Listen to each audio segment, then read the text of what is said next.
"No man shall ever find my tomb." That's what, according to rumors, Cleopatra once said. Rumor has it really wasn't about the gender.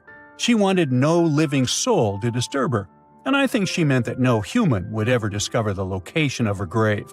But, surprisingly, it was indeed a woman who was closer than anyone before to finally discovering the queen's resting place. Meet Kathleen Martinez Berry, a criminal lawyer turned archaeologist. She got so intrigued with Cleopatra's story that she packed her bags and went to Egypt with no official support and even no permission from the authorities. All she had was pure determination to find the queen's tomb. Now, you could say Kathleen had always been ahead of the game. She skipped grades in school, mastered piano, chess, swimming, and martial arts, and grew up listening to top intellectuals debating in her home. And she even got her law degree at just 19, and archaeology was her side passion. She had never actually been to Egypt, never dug up a single artifact. But her fascination with Cleopatra went all the way back to an argument with her father in 1990. That day, she walked into his library looking for a copy of Antony and Cleopatra by Shakespeare. Her dad, Fausto Martinez, a professor and legal expert, casually called Cleopatra a seductress. Kathleen wasn't having it. She fired back, arguing that history had been totally unfair to Cleopatra. The Romans, she said, wanted to destroy her reputation, and for centuries, people had just believed their version of the story. The debate went on for hours, and in the end, her father admitted maybe he had judged Cleopatra too harshly. That conversation changed everything for Kathleen. From that day on, she read every ancient text she could find, especially Plutarch's account of Cleopatra and Mark Antony. The more she learned, the more convinced she became that Cleopatra wasn't just some queen who fell for the wrong guy. She was a genius, playing a dangerous political game to keep Egypt independent. And the more she read, the more she started thinking, what if everyone had been looking for Cleopatra's tomb in the wrong place? That thought stuck with her. When she was caring for her second child, she earned a master's in archaeology. Multitasking. That reignited an obsession that would take over her life, uncovering the truth about Cleopatra. Even though most experts believe that Cleopatra's tomb, along with the final resting place of 13 other Ptolemaic rulers, lies somewhere beneath modern-day Alexandria, Dr. Martinez has a different idea. She believes Cleopatra was buried at Taposiris Magna, an ancient temple dedicated to Osiris, the Egyptian deity of the afterlife. But she still needed an ancient foundation plate. These plates, about the size of a smartphone, were placed beneath important temple structures and often contained inscriptions explaining when and why the temple was built. If she could find a plate that confirmed the temple was dedicated to Isis, Cleopatra's patron deity, she'd have solid proof that this was the right place to look. Nothing could deter Martinez. She excavated the entire temple site, digging deeper than anyone before her. Her team found coins with Cleopatra's name and face stamped on them. It meant Cleopatra had a direct connection to this site. Then, they uncovered something even more interesting: a tunnel used to bring water to people, leading straight from the temple into the Mediterranean Sea. So, if parts of the temple had already sunken into the water, could Cleopatra's tomb be down there too? Martinez needed proof to convince Egyptian authorities to let her search underwater. And, against all odds, she found the missing foundation plate. On it, the pharaoh offered a large area of Nubia to deity Isis. That was it, the confirmation she needed. The temple was indeed dedicated to Isis, proving her theory wasn't just speculation.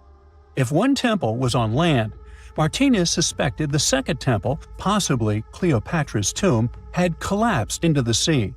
She needed help from experts in underwater archaeology, so she reached out to Robert Ballard, the guy who discovered the Titanic. With support from the Egyptian authorities, she and her team began exploring the waters off the coast of Alexandria. And what they found was mind-blowing. Underwater, they discovered massive stone structures, some standing 6 to 10 feet tall, right where the coastline would have been thousands of years ago. They also found basalt blocks, the same material used in the statues from the first temple. That meant one thing: those weren't just random rocks. They were the remains of a lost city, buried beneath the sea for centuries. Now, we can only wait and see whether Martinez and her team will be able to unravel one of the greatest mysteries of the past left by the outstanding woman that was Cleopatra. Here's some backstory. After her father, Ptolemy VII, passed away, Egypt's throne went to both Ptolemy VIII and Cleopatra, or so it seemed. Cleopatra, just 18 at the time, allegedly married her 10-year-old brother. Yeah, ancient royalty had some different customs, though there's no solid proof of that. But sibling love didn't last long. Young Ptolemy decided he wanted all the power for himself and tried to push Cleopatra out. Forced to flee the country, she didn't just sit around feeling sorry for herself. She raised an army, ready to march back and take what was hers. That's how, at 21, she was already in the Sinai Desert, leading an army and planning her return to the throne. Now, by that time, Cleopatra had already been locked in a powerful political, and not only political, alliance with Julius Caesar. In June 47 BC, she gave birth to a son, Ptolemy Caesar, better known as Caesarion, who, many believe, was Caesar's child. But that didn't stop her from playing by Egyptian royal rules. And her husband number 2, her other brother, Ptolemy XIV. Yep, despite her ongoing affair with Caesar, Cleopatra married yet another sibling, because, in her world, keeping the throne in the family was the name of the game. Now, marriage aside, Cleopatra's bond with Caesar stayed strong. She even traveled to Rome with Ptolemy XIV for a state visit. But instead of playing the role of a dutiful queen, she stayed in Caesar's private villa by the Tiber River. But after Julius Caesar lost his life in 44 BCE on the Ides of March, Cleopatra's political standing became shaky. To make matters worse, her brother-husband Ptolemy XIV passed away soon after, and some suspect Cleopatra had a hand in it, leaving her as the sole ruler of Egypt. Meanwhile, back in Rome, Mark Antony was rising to power as Caesar's presumed successor. Wanting to size up the Queen of Egypt, he summoned Cleopatra, and she did not disappoint. Sailing into town on a lavish barge dressed as a deity, Cleopatra made quite an entrance. Antony was instantly mesmerized, so much so that he left his third wife back in Rome and followed Cleopatra to Alexandria, where their relationship turned into a full-blown royal affair. The two had 3 children together. Together, they waged war against Caesar's adopted son, Octavian, in a battle for control of the Roman Empire. The last time the queen was seen, she was in her mausoleum, dressed in full royal splendor, diadem on her head, lying on what Plutarch called a golden couch. When Antony and Cleopatra lost at Actium, Octavian's forces marched into Alexandria. Cleopatra apparently knew the end was near, so she locked herself inside her mausoleum, surrounded by gold, silver, pearls, and priceless art. Those were the treasures she threatened to burn rather than let the Romans take them. Antony, meanwhile, wasn't going to let the Romans capture him alive. He wounded himself with his own sword, but before he passed away, he was carried to Cleopatra's side. She held him as he took his last breath in her arms. A little over a week later, Cleopatra made her own choice. Rather than face humiliation as Octavia's prisoner, she ended her life. Legend says it was the bite of a deadly asp, though history isn't quite clear on that. At the time, Cleopatra was only 39. Sounds like a rather full life to me. When you hear the word mummy, you might get a chill down your spine. That's because most of us associate this word with those creepy characters we've seen in some scary movies. But in reality, mummies have helped us understand a lot about ancient civilizations, their rulers, and about how people used to deal with losing their loved ones. The people most famous worldwide for their mummies are the ancient Egyptians. They believed that some sort of existence after passing away was possible, if certain conditions were met. That's why they insisted on preserving the human body through the process of mummification and placing the mummy in a furnished tomb, kind of like giving it a fully functioning apartment of its own. Why did they believe in this? Well, because they were deeply connected to their natural environment for the most part. They saw the natural cycles around them, like how the sun rose every day, followed by the moon, or how new life was always sprouting from plants, even after they had wilted away. They also believed that the powerful spirit Osiris, who represented the cycle of passing away and resurrection, played a role in this process. To prepare for the afterlife, the ancient Egyptians followed certain rituals, like mummification, which involved using materials like honey, resins, and incense to preserve the body. There's no other mummy more popular than that of King Tut. He was a young pharaoh who ruled over 3,000 years ago in Egypt. The problem with discovering ancient royal tombs is that most of such burial sites were previously robbed. People knew ancient rulers had been left with many valuable belongings, so those locations became vulnerable to thieves. When King Tut's tomb was opened in 1922, people were excited because it had not been robbed, like many other previously discovered royal tombs. That's how well hidden it was. Inside, his mummy was encapsulated in a total of 3 coffins, including one made of gold. The objects found in his tomb showed us what ancient Egypt was like, and studying his mummy also helped us learn about the culture and practices popular at the time when he passed away. We also learned about his family by looking at his DNA. Scientists were able to discover that he had had a disease called malaria and a problem with his foot that might have made it hard for him to walk. Ramses II was another pharaoh in Egypt who ruled for 68 years, which was quite a lot back in the day. He was known for his expansion campaigns and building projects. Many objects from his time as a ruler still exist today, including a large statue of him.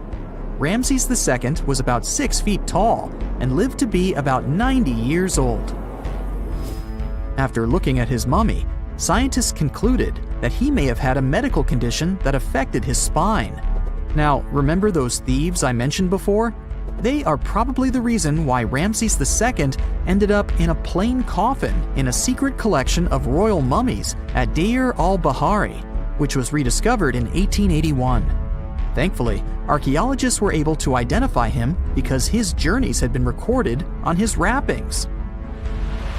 The process was really tedious too. In fact, in ancient Egypt, the mummification process could take a staggering 70 days to complete. A special person would say a very specific speech while delicately handling the body and drying it out using a type of salt called natron. They also used linen and resin to make the body look more lifelike and to wrap it in cloth. The tomb was equally as important for ancient Egyptians. The walls of King Tut's tomb, for example, were adorned with intricate artwork that depicted his journey to the afterlife, from his burial procession to his passage through the underworld.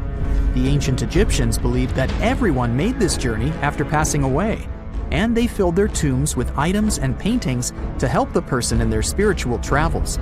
Additionally, the walls of the tomb were decorated with spells from a special book, which contained a collection of poems that the Egyptians believed would help people reach the afterlife. And speaking of how important this journey was, people also placed food in these ancient tombs. In King Tut's tomb, archaeologists discovered 36 jars of vintage beverages and 8 baskets of fruit, which were believed to be left there to help him in his journey to the afterlife. The Egyptians believed that traveling to the afterlife took a really long time, so they left a lot of supplies, such as food and water, to sustain their loved ones. Pharaohs also generally had numerous luxurious garments and beautiful jewelry in their tombs to ensure that they would have a fashionable journey. These items included various types of linen clothing, such as tunics, scarves, gloves, and headdresses, as well as a lot of gold jewelry with precious stones, like bracelets, buckles, pendants, necklaces, rings, and even precious depictions of insects for protection. Some were also deposited with fans made from ivory and ostrich feathers to keep them cool in the afterlife. Some ancient rulers were even placed in their forever apartments along with boats. For example, Pharaoh Khufu built the Great Pyramid at Giza as his tomb, and a large ship was found inside. King Tut, however, was buried with multiple boat paddles, but no actual boat. Instead, he had 3 chariots and numerous walking sticks made of precious materials, perhaps indicating he'd rather travel to the beyond by land, not by water. Amongst the most interesting objects found near ancient mummies are bottles of oils and perfumes. If rulers were supposed to be fashionable, why not smell nice too, right? Also, some of them had some ancient kinds of board games, most of them made out of precious materials like gold or ivory. One of those games was called Senet. It was very popular amongst the ancient Egyptians and very similar to modern-day chess. The ancient Egyptians may have the most famous mummies out there, but they weren't the first to invent the procedure. In fact, it all started in South America with an ancient civilization named the Chinchorro.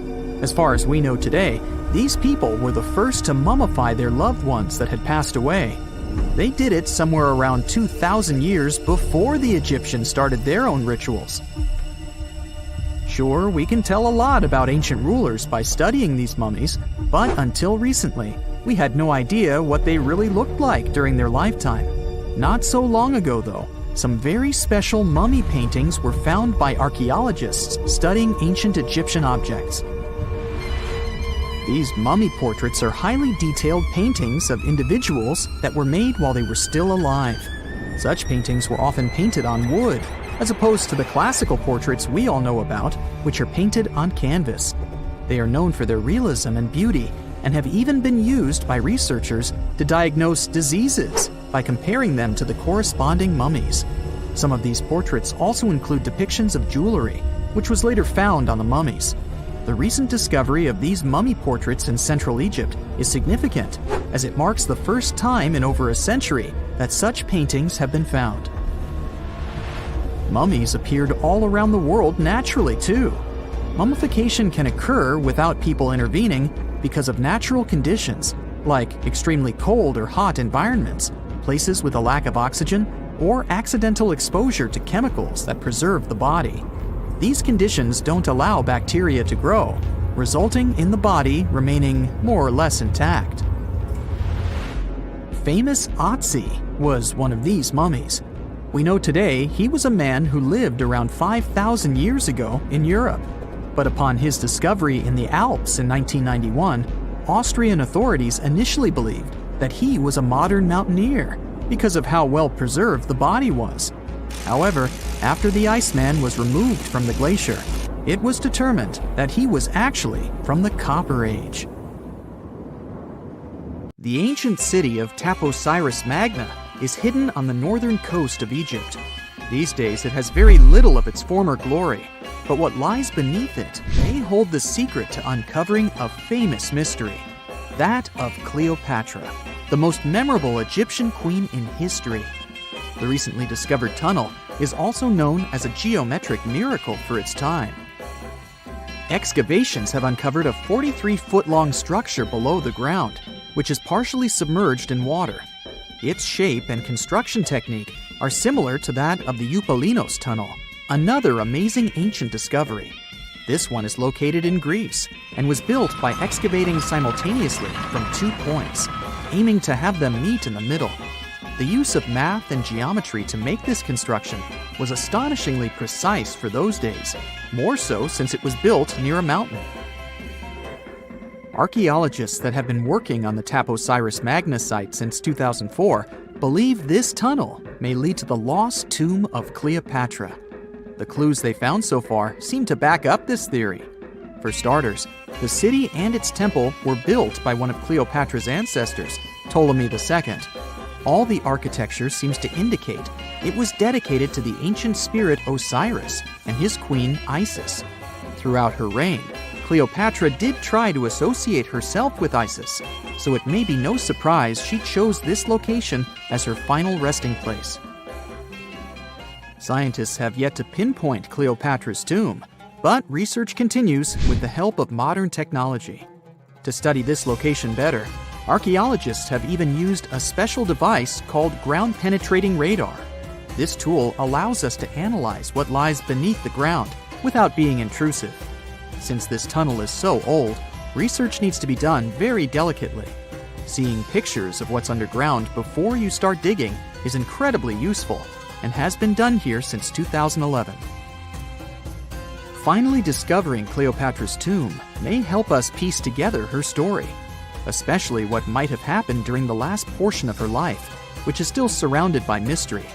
We still don't know the exact cause of her passing. Some believe she may have let herself be bitten by a poisonous Egyptian cobra. Others have suggested that she was well accustomed to toxic substances, even hiding some in her hairbrush in case she ever needed it. But that's not to say she chose to use it on herself. We do have a lot of other interesting information on Cleopatra that's equally as impressive, like the fact that she had a stylist. Most of the images you've seen depicting this famous queen show her wearing black eyeliner. This look was put together by Airas, a woman known to have been her personal beautician. She traced the long line from her eyes to her temples, a makeup technique still used today to enhance the eyes. Airas was an important figure throughout Cleopatra's life, known also as her confidant and close friend. There are even theories that suggest Airas was there by her side when she passed away. Despite her well-thought-out looks, Cleopatra wasn't as pretty as she's described. Or at least, that's what recent research has pointed out. Sure, if we look at movies and modern imagery, she's depicted as this incredibly beautiful woman with symmetrical and delicate features. However, if we look at coins showcasing her image from back in the day, her looks are rather average. Her image on the coins might have been adjusted, too, to make the queen look stronger in the eyes of her people. So there is no trusted source available to confirm her image, but her description in most pieces of ancient literature speaks of her other qualities, like her voice and personality, not of her beauty. Cleopatra might have been the most famous Egyptian queen to this day, but she wasn't the first choice. She did have an older sister, Berenice, that was initially supposed to take the throne. Berenice passed away before she could do that, so Cleopatra took on the role and began investing in her education. She traveled throughout the country quite frequently, so she could become accustomed to her people and their needs. She was only 18 when the responsibilities were passed down to her, and immediately gained popularity because of her intelligence and education. Her taste in literature was quite good too. She was known to be a fan of Homer, the famed Greek philosopher and poet. Cleopatra loved to write as much as she loved to read. There are even claims that she wrote a book on medicine and cosmetics, but we have no evidence to this day that such work ever existed. Part of being a great leader back then meant you had to speak multiple languages. Cleopatra clearly understood that, and that's why she's rumored to have known many languages to varying degrees. Some archaeologists suggested she spoke Greek, Egyptian, and Ethiopian, as well as many Arabic dialects. She might have even spoken Latin, but there's little evidence to support this claim. She might not have had angelic looks, but Cleopatra was really careful with the way she looked, even with her diet. She was known to have enjoyed simple meals, including a variety of fish. Since she lived close to the Mediterranean Sea, it's really no surprise. As a treat, she liked to eat stuffed pigeons, which she also served to her guests. Other dishes on the menu included vegetables and fava bean soup. Fruits and nuts weren't missing from her diet either, and she was also a big fan of honey. Recently, a team of experts has even tried to recreate her famous perfume. Think of it like the ancient equivalent of Chanel No. 5. Cleopatra was known to be a fan of luxurious scents, which she believed could even influence how people treated her when they met. The basis of this scent is myrrh, a resin gathered from a local tree. Other ingredients added to the mixture were also found back in the day, like cardamom, olive oil, and cinnamon. The results may not be quite as delicate as the perfumes we know and use today. Its consistency was way thicker, and the scent lasted way longer. When she was at the height of her power, Cleopatra might have been the richest person in the world. back in the day, she ruled over a territory that stretched across the Mediterranean, from modern-day Libya in the west through Egypt to Syria in the east. This is the largest territory ever ruled over by a woman. In today's currency, her worth might have been somewhere around $95 billion. The calendars we use today may have been introduced by Cleopatra herself. She presented the idea of leap years and leap days to Caesar, the Roman emperor she was known to have been close with. Taking her advice, Caesar made these adjustments part of the official Roman calendar. The ancient Egyptians already knew the year was longer than precisely 365 days. They discovered this by studying the brightest star in the sky, called Sirius, and concluded that a year is actually 365 and 1/4 days long. It was Elizabeth Taylor that famously introduced Cleopatra to pop culture when she played her in the 1963 film bearing the same name. Up until that point, it was the most expensive film ever made. It was originally supposed to cost somewhere around $2 million, but ended up costing a mind-boggling $44 million. That's mostly because of script and production issues. To make this iconic movie, producers created 79 sets from scratch, as well as over 26,000 costumes for the cast.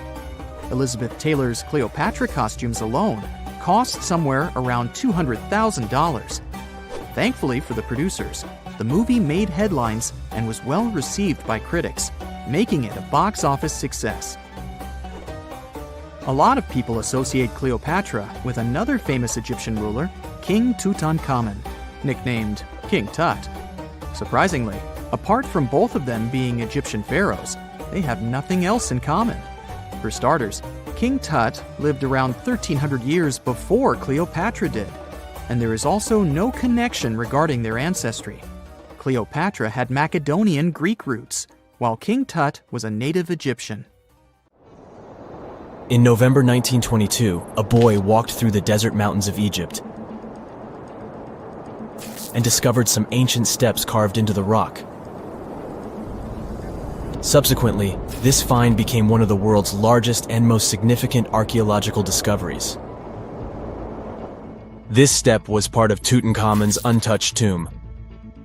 Archaeologists found about 5,000 ancient objects, including jewelry, fabrics, painted vases, and funeral masks.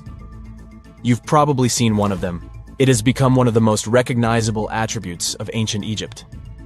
More than 100 years have passed since then, and now humanity has finally become close to another large-scale discovery, the tomb of Cleopatra. This queen was the last active ruler of the Ptolemaic Kingdom of Egypt, who sat on the throne from 51 to 30 BCE. There are many ancient records about Cleopatra, her reign, and her unusual personality, but until now, no one has discovered the secrets about her passing away in the burial place.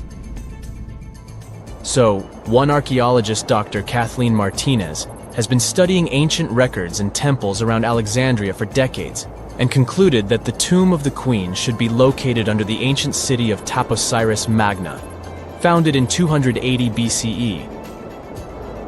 It was a big city on the northern coast of Egypt, where tens of thousands of people were engaged in trade and industry, and it seems that Dr. Martinez's guesses turned out to be correct.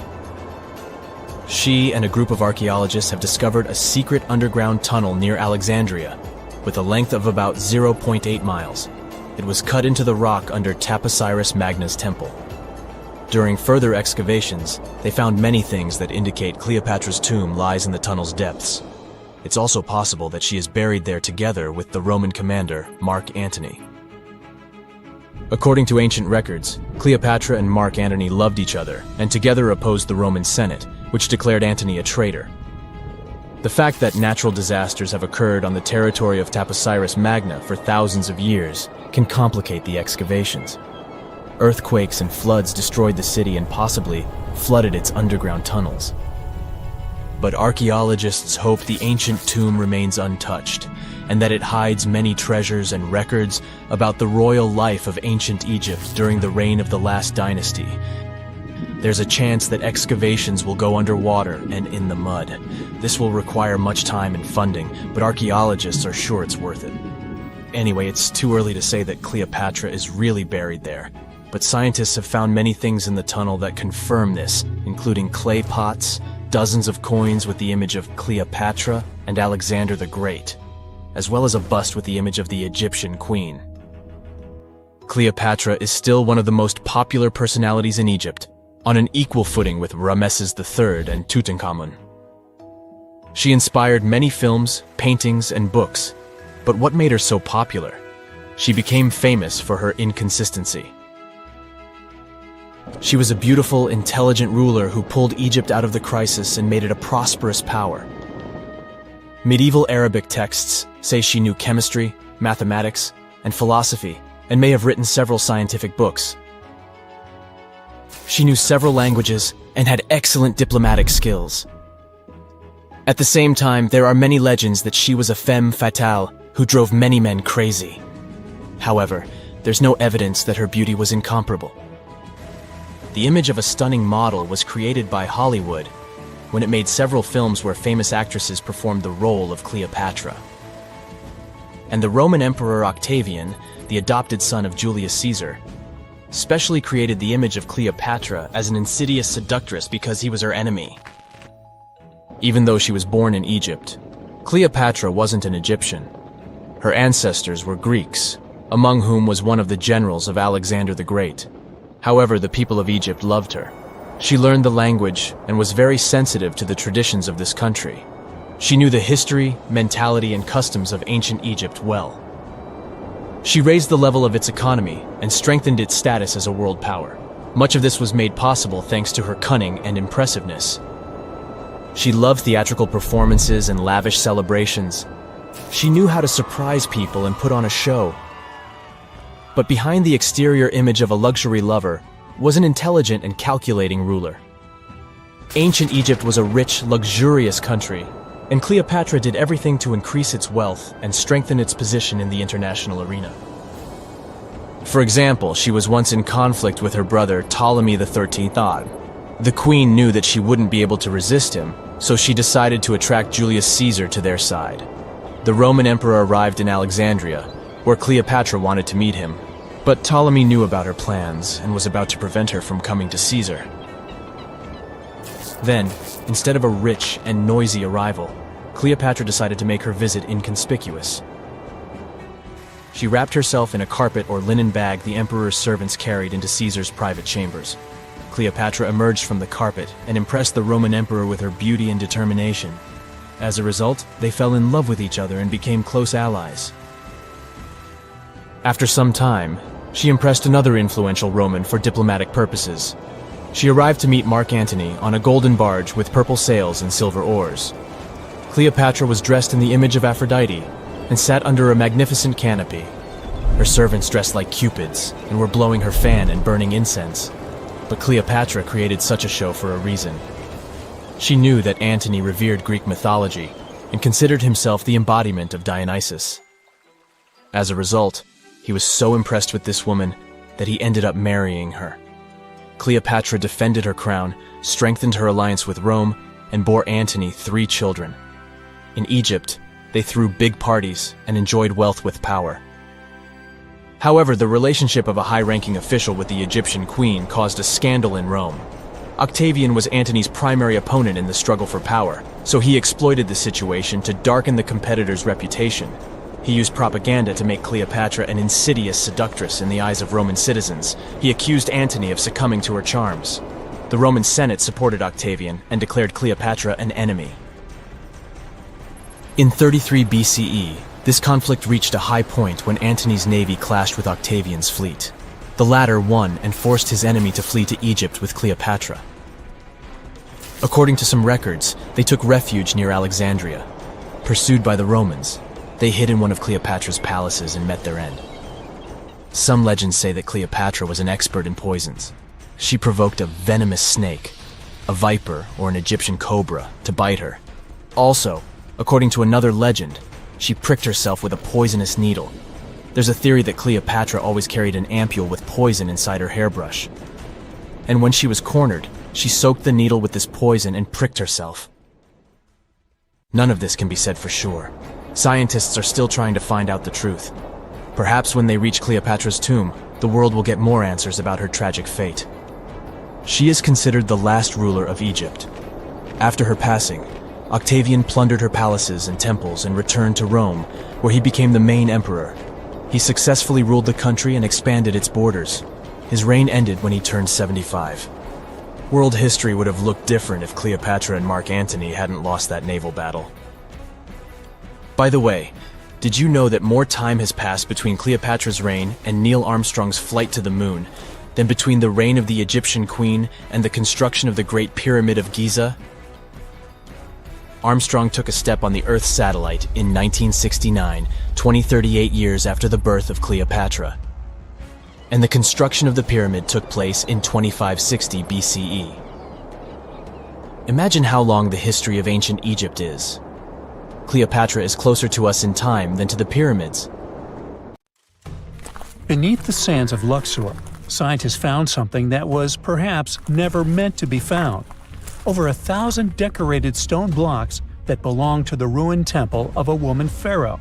It got us thinking, why was this temple so brutally destroyed, and who was this woman? Her name is Hatshepsut, and she is now considered one of Egypt's greatest pharaohs, but for a long time, history almost forgot her. She ruled during the 18th dynasty, from around 1479 to 1458 BCE. She's remembered for her ambitious building projects, successful military campaigns, and flourishing trade expeditions. It turns out she was one out of 4 women to take the title of pharaoh in Egyptian history. The next woman would have to wait for 1,500 years to reign, and that woman we know as Cleopatra. The story of how Hatshepsut got to be a pharaoh is the most colorful part of this tale. As far as most dynastic rules go, it's usually men that are first in line for royal thrones. In Egypt, that was the same. That's why, when Pharaoh Thutmose I had a daughter as his firstborn, that was a big no-no as far as his succession line went. A few years later, Pharaoh Thutmose I passes away. The crown passed to Thutmose II, who ruled briefly, only to leave the throne to his infant son, Thutmose III. In this scenario, Hatshepsut was this pharaoh's stepmother. So what happened was that Hatshepsut served as advisor to her stepson, since he was too young to rule on his own. But after 7 years, she made an unprecedented move. She decided to seize power and declared herself Pharaoh of Egypt. Now this was not a simple power grab. Hatshepsut understood that if she wanted to rule, she had to present herself as a legitimate king.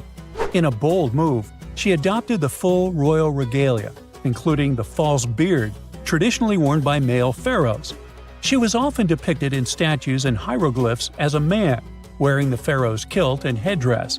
But this wasn't about disguising herself. Experts believe she never tried to hide her identity.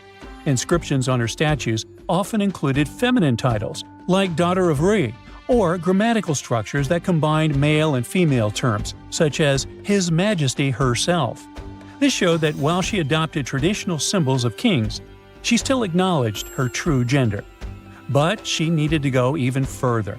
To legitimize her rule, she crafted an elaborate origin story. She claimed that the deity Amun himself had visited her mother in the form of her father, Thutmose I, and that she was his divine daughter. Now this was no small claim, since pharaohs were seen as deities on earth. By aligning herself with Amun, she strengthened her right to the throne. In temple carvings, she depicted this divine birth with Amun, presenting her as his rightful heir. These narratives weren't just mythology, they were tools, ensuring her position remained unchallenged. Hatshepsut also took a new name, Ma'at Kari, which translates roughly to "Truth is the soul of the sun god." The word Ma'at was central to Egyptian beliefs. It represented order, justice, and divine balance. Pharaohs were expected to uphold Ma'at to ensure Egypt's stability. By calling herself Ma'at Kari, Hatshepsut was likely reinforcing that she was a legitimate and rightful ruler. Her reign was truly great. She led Egypt into an era of peace and prosperity, launching massive building projects and restoring temples across the kingdom. Her most famous achievement was the construction of her temple at Deir el-Bahari, a pretty impressive architectural masterpiece carved into the cliffs of Luxor. Hatshepsut initiated one of the most ambitious construction projects in ancient Egyptian history, commissioning monuments, temples, and obelisks to immortalize her reign. It's argued that she continued with the construction of the Avenue of the Sphinxes, a grand road lined with statues leading to the Karnak Temple. For many, her shining architectural achievement was the towering obelisk she had carved from single pieces of granite.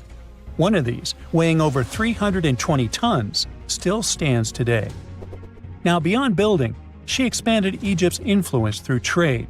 She sent an expedition to the mysterious land of Punt, believed to be modern-day Somalia or Eritrea, bringing back riches like gold, ivory, and exotic animals. Her fleet of ships sailing the Red Sea marked the first recorded trade mission of its kind, establishing economic ties that would benefit Egypt for generations. Yet, for all of her success, something strange happened after Hatshepsut passed away. Her successor, aka her stepson Thutmose III, who had been overshadowed by her rule, took a drastic step. He ordered her name to be erased from history. Her statues were defaced, her inscriptions chiseled away, and her achievements credited to other rulers. It was as if she had never existed. Some believe Thutmose III wanted to reclaim his rightful place as pharaoh, while others suggest that later rulers, uncomfortable with the idea of a female pharaoh, sought to restore traditional male dominance. The story gets even more tragic.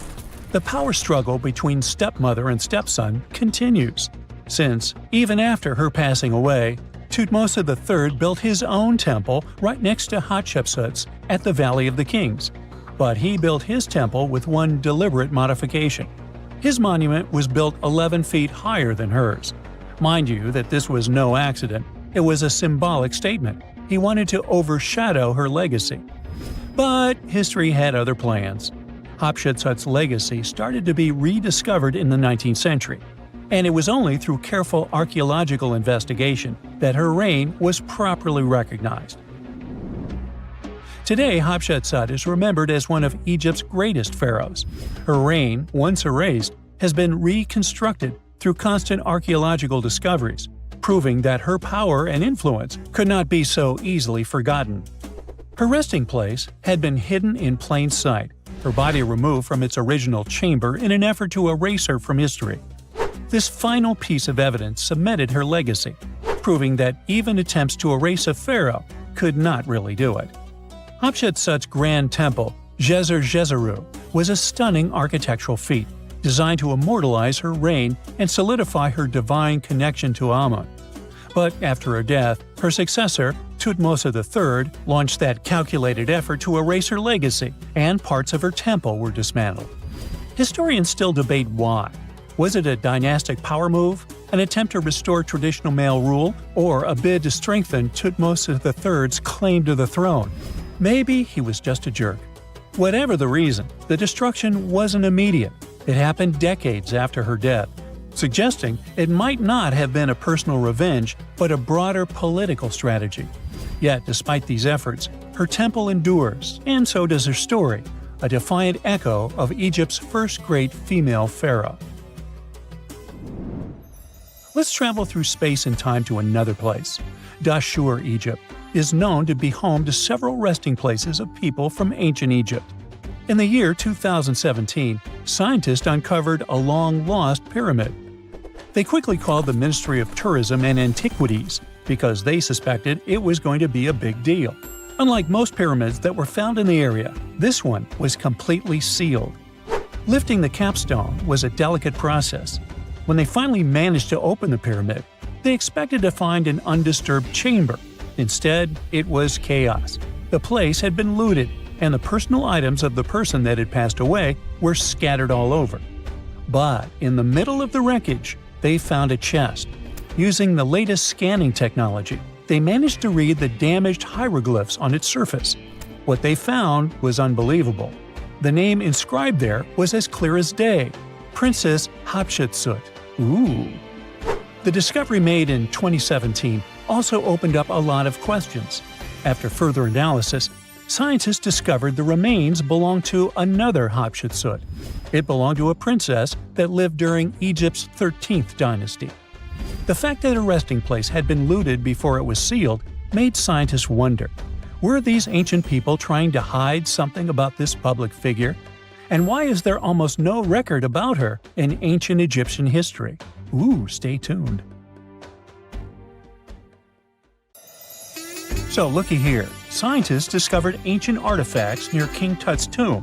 Turns out, his VIP final resting place looks more like a public graveyard with about a dozen wooden coffins that's been there for around 3,600 years. Okay, I might have exaggerated a tad. The 11 tombs weren't exactly right next to King Tut, but they were close, near the same city of Luxor. New findings in Egyptian tombs can help us piece together what life was like in ancient Egypt. And guess what? Ancient Egyptians seem to have been remarkably like us, modern humans. Say, the women have always loved jewelry, and archaeologists retrieved a beautifully made necklace with 30 amethyst beads and 2 agate beads, plus a hippo head amulet. Bet it was all the rage back then. Researchers also discovered 2 copper mirrors. One had a handle shaped like a lotus, and the other was decorated with Hathor, the ancient Egyptian deity of the sky, women, fertility, and love. These recent excavations near Tutankhamun's burial site led to another jaw-dropping revelation. For the first time in thousands of years, fragments of Queen Hatshepsut's Valley Temple were uncovered. This fearless woman was thought to be the second female pharaoh, who ruled with both courage and wisdom, leaving a legacy as solid as the stones themselves. Her temple, hidden for ages, opens a window into a time filled with power, intrigue, and spiritual devotion. Archaeologists found over 1,000 beautifully decorated stone blocks on the outskirts of Hatshepsut's funerary temple. There were very few women who managed to take the throne in ancient Egypt. Another tomb was found nearby, and it belonged to the overseer of Queen Teti Sheri's palace, whose name was Jehuti-Mez. Queen Hatshepsut seems to have even more tombs, aces up her sleeve. These tombs were carved into the rock instead of being built as pyramids, showing a unique ancient perspective on how to protect the soul in the afterlife. Experts managed to retrieve some cool ancient pieces from the site. Toys made of clay, mummy masks, winged scarabs, and some amulets. Sadly, there surely used to be way more artifacts, but over the last centuries, there have been people other than archaeologists to stumble upon this site. It's likely that looters got to these tombs before them and may have taken some valuable items. But they did leave behind some cool stuff for the researchers, like pottery used for offerings of bread and meat, along with archers' bows that connect the tomb's owners to the Egyptian military.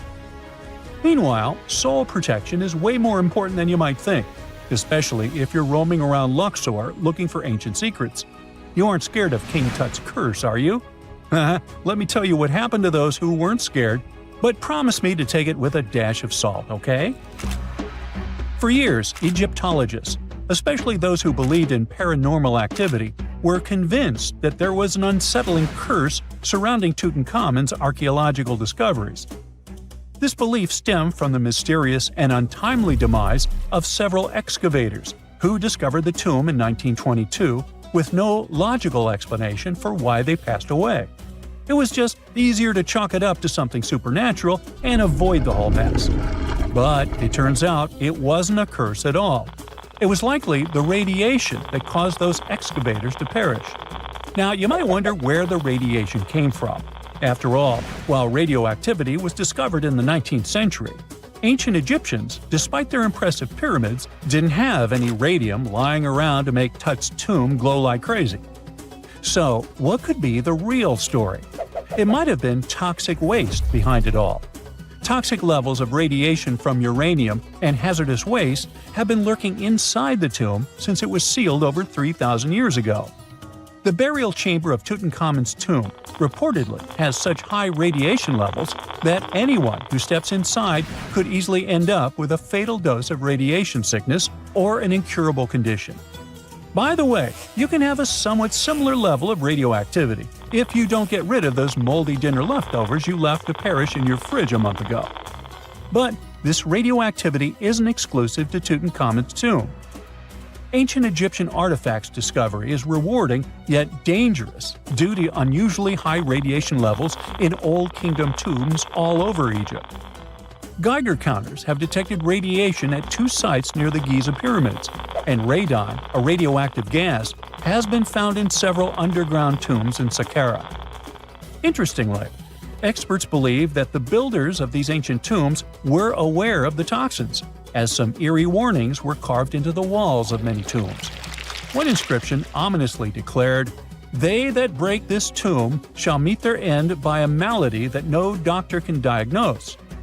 Other ominous phrases like "forbidden," "due to evil spirits," only added to the fear that supernatural curses haunted these ancient sites.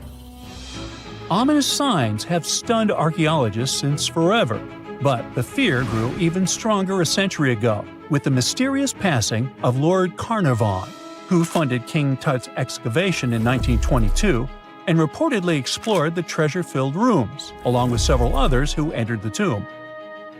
Arthur Weigall, another British Egyptologist who was present at the tomb's opening and is credited with starting the curse myth, passed away young when he was just in his 50s in 1934.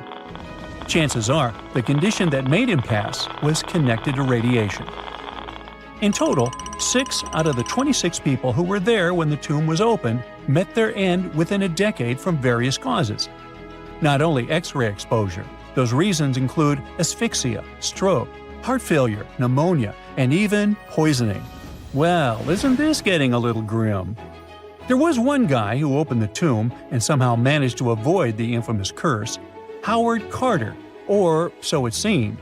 Some folks pointed to his survival as proof that the curse wasn't real. After digging up the tomb, Carter published several books on the topic and shifted gears from archaeology to dealing in antiquities for various museums. Despite dodging demise or injury, rumors swirled about how the curse may have impacted him in other ways. One of the big stories linked him to Lord Carnarvon's daughter, Evelyn. Some said he was madly in love with her, but she married someone else, so he chose to stay single. Others claimed they had an affair while she was in Egypt, which ended when her father passed away and she left the country for good. However, there wasn't much evidence to support these stories. Evelyn was just 6 when they met, and they remained friends until his last breath. She was even one of the few attendees at his funeral, but denied any romantic involvement, saying they weren't that close. A year after the revolutionary discovery near King Tut's tomb, Evelyn married politician Sir Brograve Beauchamp and had a daughter. That same year, Beauchamp toured the tomb with his parents, guided by Carter himself. Carter never married and, aside from those posthumous rumors about Evelyn, had no other romantic connections. While the curse adds an intriguing twist to his life story, his tendency to keep relationships at arm's length was evident long before the tomb was opened. It seemed Carter just wasn't a people person. In 1939, after battling a serious illness, he ultimately succumbed to fate. He was 64, which was a pretty common life expectancy in the UK back then, so no one really thought it was off and linked it to an ancient curse. When he passed, it turned out he had several artifacts from Tutankhamun's tomb in his London apartment, which were eventually sent back to Egypt, marking what some viewed as the curse's end. Who knows? Maybe if he hadn't had all those ancient souvenirs at his place, he would have lived way longer. But all the other demises might seem off. The curse theory was likely fueled by some strange events during the excavation. Carnarvon got a mosquito bite that became severely infected, and around the time they opened the tomb, Cairo experienced a bizarre power outage in a freak sandstorm. Back in England, the Earl's dog, Susie, managed to escape from Carnarvon's house and began barking frantically at seemingly nothing. At least that's what the staff and family saw. Strangely enough, at the very moment her owner's heart stopped, Susie started howling and fell down without showing any signs of life. Maybe radiation didn't play a crucial role after all, and those were indeed ancient artifacts from King Tut's tomb that made them all perish. Spooky, huh? Unlike many other ancient Egyptian burial grounds, King Tutankhamun's tomb stayed hidden and free of unwanted thieves for 3,000 years. One reason was that the tomb was smaller than average and tucked away in a place called the Valley of the Kings. This area was already being extensively explored by the time they stumbled upon Tut's spot. The entrance was all covered in debris from building a nearby tomb, which must have also helped keep it a secret. There were also zero writings or signs on the outside of the tomb. Time passing also played a part in keeping it in amazing shape until the 1920s, when a man named Howard Carter finally made it in. But was Carter that big of a hero? Some recent findings say he might have been sneakier than initially thought. People used to think Carter wasn't just a glorified treasure hunter, he was a true archaeologist. Before Tut, he had been on a relentless quest for Egyptian artifacts. He discovered his interest in these unusual objects when he was a child, and soon started drawing the sculptures and inscriptions that were found in ancient tombs. After stumbling upon the remains of King Tut, Carter spent a decade recording and processing all sorts of objects, like golden thrones, chariots, and statues from Tut's tomb, shipping them down the Nile to Egypt's museum in Cairo. Well, at least that was the official story. More recent discoveries claim that not all of the objects made it to Egyptian officials. A secret letter seems to uncover Carter's little 10 for them, 1 for me policy. The letter in question was sent to Sir Alan Gardiner, a philologist and friend of Carter's, dated from 1922. In these writings, Carter mentioned having found the tomb and was asking his buddy for some advice. In another letter from 1934, Gardiner seems to be thanking Carter for an amulet, which was sent to him as a thank you gift. Carter was adamant that it didn't come from Tut's tomb, but evidently it did. Even the British director of the Egyptian Museum was onto Carter's sneaky endeavors, but couldn't prove it. He compared Gardiner's amulet to others from Tut's tomb, and lo and behold, they were a perfect match. Gardiner was so disappointed to have been put in such a sticky situation that he vented to Carter in another letter. Deciding to be a good friend, Gardiner didn't throw the famous archaeologist under the bus. Instead, he advised Carter to take those stolen goods back to Cairo, just like he'd advise you to like this video and subscribe to the Brightside channel for more amazing videos on the most unique topics in history. It's not the only shady piece of information on Carter's post-discovery behavior.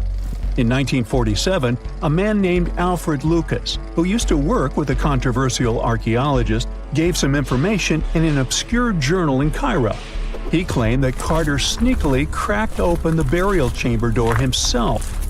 Then he sealed it back up like nothing had happened before the official uncovering. Now, why would he do that?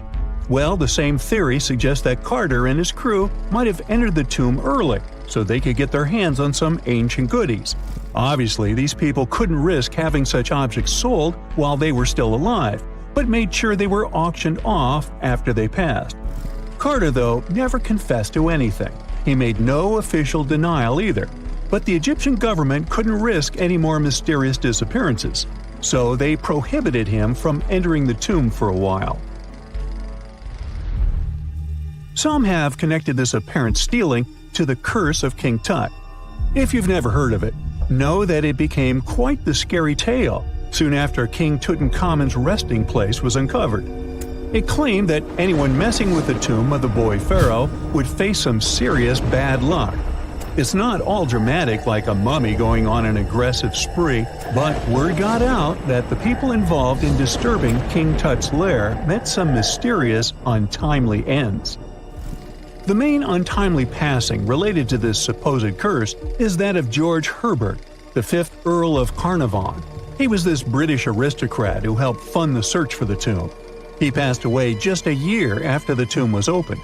Now, people love to call it mysterious, but it turns out that Herbert was already in pretty bad shape health-wise when he got to Cairo, and he ended up getting taken down by a regular disease. Now, let's talk numbers. There were a lot of people linked to this tomb opening: security guards, archaeologists, and supporting staff. And sure, a few of them did pass not long after the tomb started receiving visitors. As much as we'd like this curse to be true for the sake of, good storytelling, statistically, if you have a bunch of people connected to opening a tomb, you'd expect some passings just by random chance. The average lifespan for those supposedly targeted by the ancient curse was more than 20 years after the spell was supposed to kick in. Herbert's daughter even lived until the 1980s, that's half a century later. And Howard Carter himself lived until 1935, a solid 16 years after the big reveal. Some have suggested that the whole curse was nothing more than a careful PR strategy. You see, when Tut's tomb was found, Howard Carter wanted to make a priority out of keeping nosy reporters away. So he might have come up with a curse hanging over anyone entering the boy king's resting place. But what was stolen from King Tut's tomb anyway? Well, some jewelry to begin with. It might have been snatched by Howard Carter himself, according to a French specialist. He did some intensive research by looking at old pictures taken from inside the tomb back in the 1920s. He compared those images to various objects from museums and auction houses. He soon started to piece together the whereabouts of some of Tut's jewelry. First up, there's this collar that used to be on Tut's chest. It was all broken into pieces, and some parts went via Carter to the Nelson Atkins Museum in Missouri. Meanwhile, other bits ended up on a necklace owned by some unnamed people who tried to sell it in 2015 but failed. Even the Nelson Atkins Museum agrees, as they've confirmed the information on their website. Then there's a headdress piece. Some beads from it that once belonged to Tut apparently got stolen by Carter too. They were also strung into a necklace and are now being held at the St. Louis Art Museum. Another fancy collar made out of glazed ceramic magic spent some time at the Met, far away in New York. Thankfully, it was sent back to Egypt a bit over a decade ago. This seems to have been, as you'd expect by now, also stolen by Carter. Missing artifacts aside, King Tut still gave a ton of amazing objects that helped us learn more about this incredible ancient culture. Starting with the famous burial mask. It's this massive 21-inch gold art piece with semi-precious stones and glass paste. It weighs 22 pounds and showcases the boy pharaoh with a long beard and a headdress with a cobra and vulture. On the back, there's this spell from an important ancient Egyptian spiritual book that's supposed to make sure it works just as well in the afterlife. Tut was also apparently a board game enthusiast. They found 4 board games in his tomb, some made of ivory. Archaeologists also found a pair of gold sandals, though you'd imagine they were more for show than for comfort. In fact, the pharaoh probably never wore them in his lifetime. Now, speaking of fashion items, it turns out Tut was quite the fancy ruler. They even found a mannequin in his tomb that was used to pick out, adjust, and store his outfits and jewelry. The boy king seemed to have also enjoyed some music, based on the 2 trumpets historians found in his tomb. Though they were played back in 1935 in a BBC broadcast, the instruments are today considered too fragile to be maneuvered. During the early 1920s, the world was mesmerized by King Tut. A British archaeologist, Howard Carter, discovered the young pharaoh's tomb in Egypt's Valley of the Kings, 1922. But the public wasn't only interested in gold and jewelry. The press wrote about the curse of the pharaohs, but was it true? Was an ancient curse really the reason everyone entering the pyramids lost their lives? At the time, this was the only explanation for a series of unexplained passings. The man present at the opening of King Tut's burial chamber, George Herbert V, Earl of Carnarvon, lived only 5 more months after the discovery. He had also sponsored the dig. In comes Sir Arthur Conan Doyle. You probably know of him, the English writer behind Sherlock Holmes. He claimed that an evil elemental caused the explorer's demise. He must have been joking, right? Unfortunately, no. The newspapers continued to blame the pharaoh's curse after every Egyptologist left this world. These are the scientists who study the ancient cultures of Egypt. The archaeologist who opened King Tutankhamun's tomb passed away full 17 years after the discovery. The reason for it wasn't a secret: Hodgkin's disease. Yet again, journalists around the world wrote of a curse. This was getting ridiculous. But science must have had a rational explanation, right? Well, it did. And that explanation was common mold. Harmful fungi, Aspergillus, can survive for ages in sealed tombs. When humans inhale them, there's a high risk of infection in people who have a weakened immune system. Today, doctors believe this is what happened to the unfortunate explorer more than a century ago. Scientists now know that this type of fungi grows especially well on grain. And King Tut's tomb was full of offerings in the form of baskets full of raw grain and bread. Researchers discovered other varieties of fungi on ancient Egyptian mummies. These molds can easily cause some nasty consequences for humans. The danger of rotting organic material is real. Just look inside your fridge. Any food leftovers you have there start to go off after just 3 to 4 days. You can imagine what happens to food in a sealed chamber after thousands of years. Food is just one kind of organic material. There is also wood. If you expose it to water or even moisture in the air, it starts to deteriorate. You don't have to travel to Egypt to see the effects of this process. Any abandoned building in your neighborhood can serve as an example. When a piece of wood gets wet and has no way of drying out, there is going to be damage. From fungi to wood-boring insects, the list is long. Rotten wood presents a huge structural issue. Beams and floor panels are all made of timber, so you better not go inside a failing building. You can easily lose your footing. But this is just the tip of the iceberg. The building materials since the time of the pharaohs have changed, but so have the dangers. One of the best examples is asbestos. Until the 1970s, most home insulation materials contained this substance. It was in everything, from boilers to soundproofing. This microfiber provided excellent heat insulation. But then, the United States banned asbestos in 1989. The UK did the same a decade later. The reason for it is that asbestos becomes a health hazard when it gets damaged. When humans inhale asbestos fibers, they can get seriously sick. Abandoned strictures are full of this material, and there is no one to maintain them. You see the danger now. Another material is also common in old buildings: lead. Ancient Romans used lead piping to channel spring water into their homes. They also cooked in lead vessels, which was probably not the wisest of choices. You see, lead and water don't go well together because of something called corrosion. But this problem isn't ancient. US officials banned lead piping only in 1986. That means that 7% of American households still have lead service lines. And this is not the only source of poisoning. Until the mid-1960s, builders used lead paint to coat woodwork. In abandoned buildings, this lead coating snapped a long time ago. Anyone who touches doors and windows will disturb this lead dust and inhale it. The dust particles are at least visible to an unaided eye. This is not the case for carbon monoxide. This gas has no color, so you can't see it. It has no odor, so you can't smell it. No way to detect a carbon monoxide leak at all. And how does this dangerous gas usually escape? Poor maintenance. Well, abandoned buildings have zero maintenance.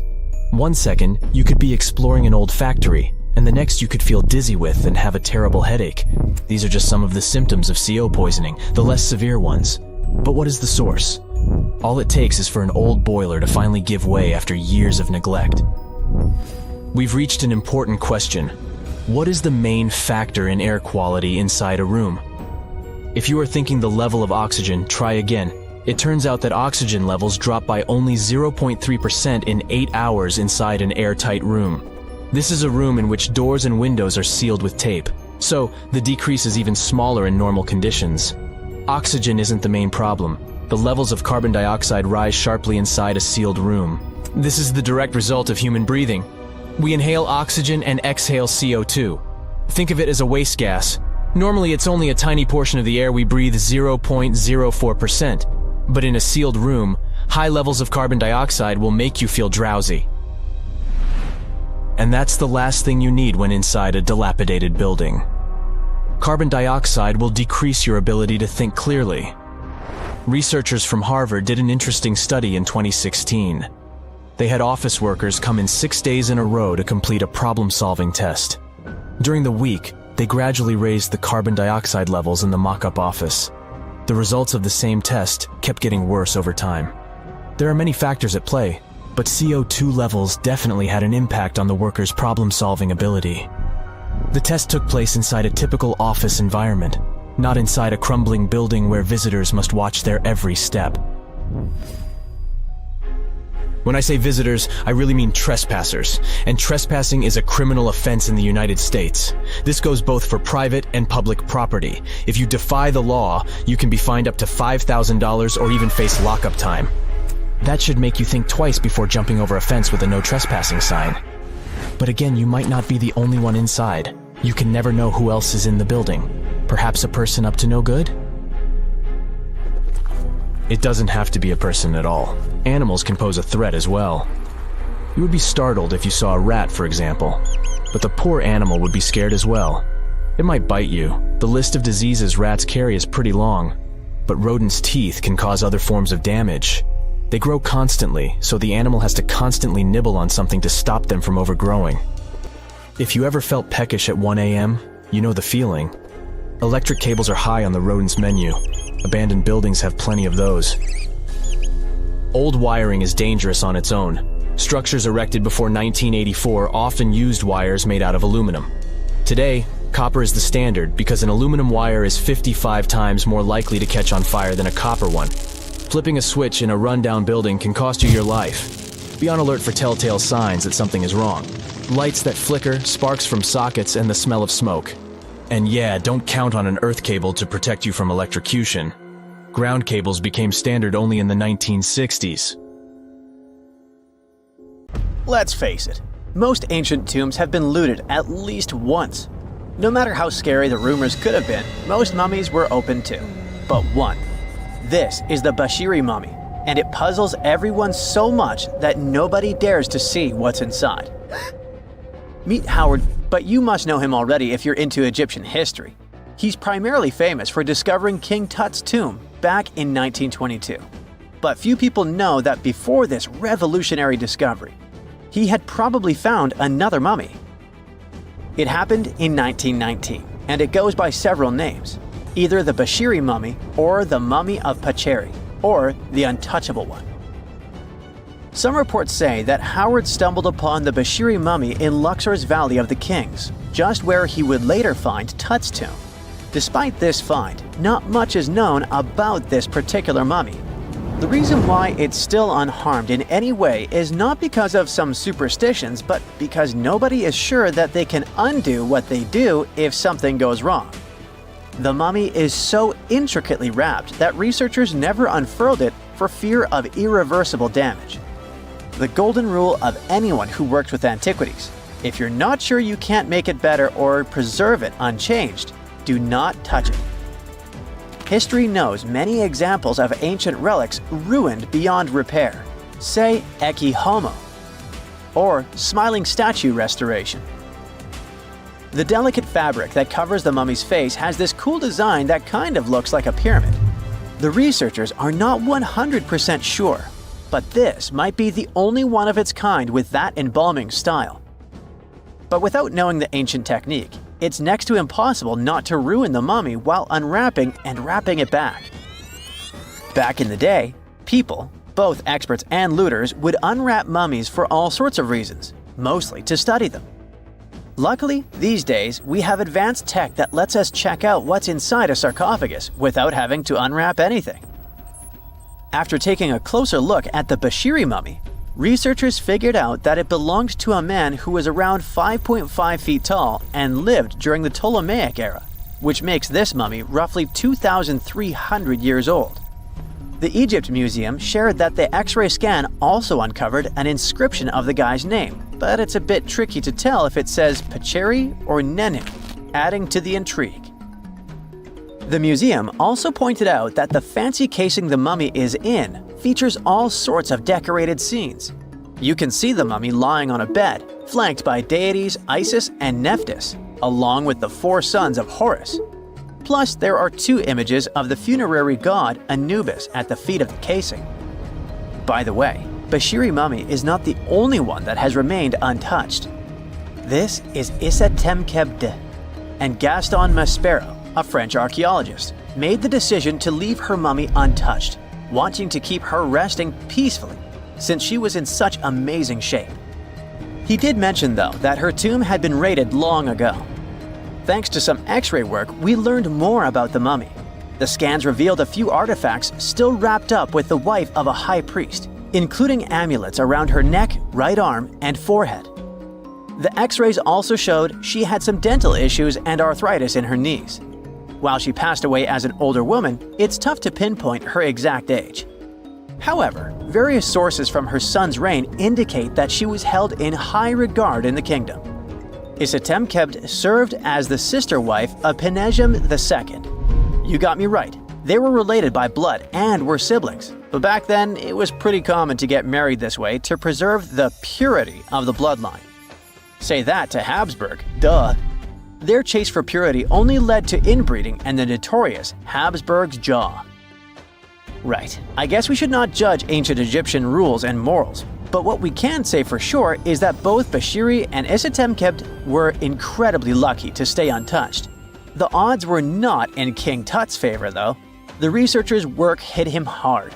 The tomb itself was discovered in 1922, but it wasn't until 1925 that the nested coffins were opened during an excavation. The outer coffin, held together with silver pins, opened up to show another coffin shaped like a mummy, decorated with colorful glass and flower garlands. There were worries about the king's mummy because it had been exposed to moisture. The middle coffin was pretty heavy and didn't have any handles, so they had to be super careful taking it out. Inside the innermost coffin, which was solid gold and wrapped in a red cloth, they found the royal mummy, and this all went down on October 28, 1925. Tutankhamun's mummy, measuring about 6.07 feet, fit snugly into the innermost coffin, which was 6.17 feet long. You can already tell there was a problem, right? Imagine how hard it is to extract something as fragile as an ancient dried-up mummy, especially when there's not much room for maneuver. Plus, the mummy looked sus. It was pitch black. Howard Carter, the lead archaeologist of the expedition, estimated that around 2 buckets worth of oils had been poured over the mummy. But care had been taken to avoid the mask and feet. It was made to preserve him better. The body was positioned at a slight angle in the coffin, and there was a noticeable difference in the amount of dark oils on the right and left sides, indicating that the coffin might have tilted while being lowered into the sarcophagus. This oil created moisture inside the coffins, and over time, it reacted chemically, which Carter described as a sort of slow, spontaneous combustion, leading to the carbonization of the linen wrappings. Unfortunately, the combination of heat and moisture took a toll on the mummy's trappings as well. The crooked flail fell apart, the resin scarab cracked, and the threads holding the hands and mummy's bands started to decay, making everything quite fragile. Plus, the oils hardened over the years, effectively gluing the mummy and mask to the coffin's bottom. To try and separate the mummy from the inner and middle coffins, they were placed in the sun for several hours, reaching temperatures of 149 degrees Fahrenheit. Despite this effort, the mummy remained stuck, so the initial examination had to be done right where it was. The first part of Tutankhamun's mummy the researchers checked out was his lower legs and feet, meaning they started the examination from the bottom up. As they peeled back the bandages, they uncovered the first of many treasures wrapped up with the king. They took their time to carefully document and photograph everything they found. The inner layers of bandages were in pretty bad shape, mostly turning to dust, making it tough to figure out how everything was originally wrapped. Still, the overall methods matched what was seen in other nobles' mummies from that time. Lots of folded linen pads were used to shape the torso and thighs. The outer and inner bandages were made from fine linen, while the middle layers were coarser. They had some intricate bandaging around the shoulders and chest with a similar style around the groin. Each limb, along with fingers and toes, which were fitted with gold caps, was wrapped separately.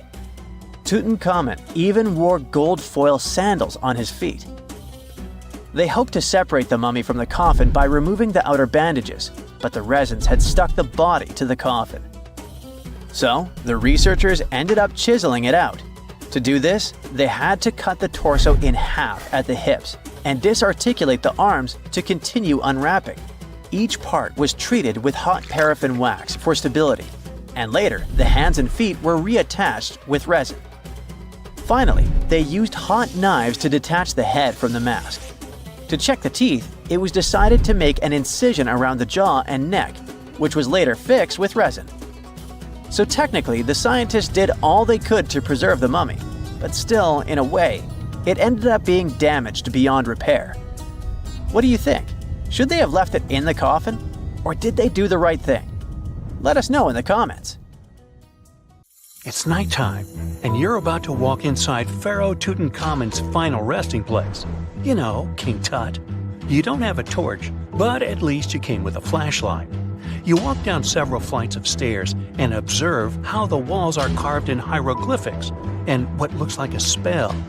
Those who take anything from this place will be doomed for life, the spell says. Even if you don't really believe it, this scares you a little bit. You find a huge stone door. Is it a trap? You manage to open it, but oh no, it's only an empty chamber. You check your map. It seems like you're heading in the right direction. After what feels like hours, you realize you must be trapped inside a labyrinth. You try to retrace your steps, but you can't find the door where you came in from anymore. That's it, you think to yourself. You've fallen for the Pharaoh's trap. What's worse, you didn't bring a lunch. Okay, so we've all seen Hollywood movies where the main character is exploring ancient ruins and faces some seriously dangerous traps, right?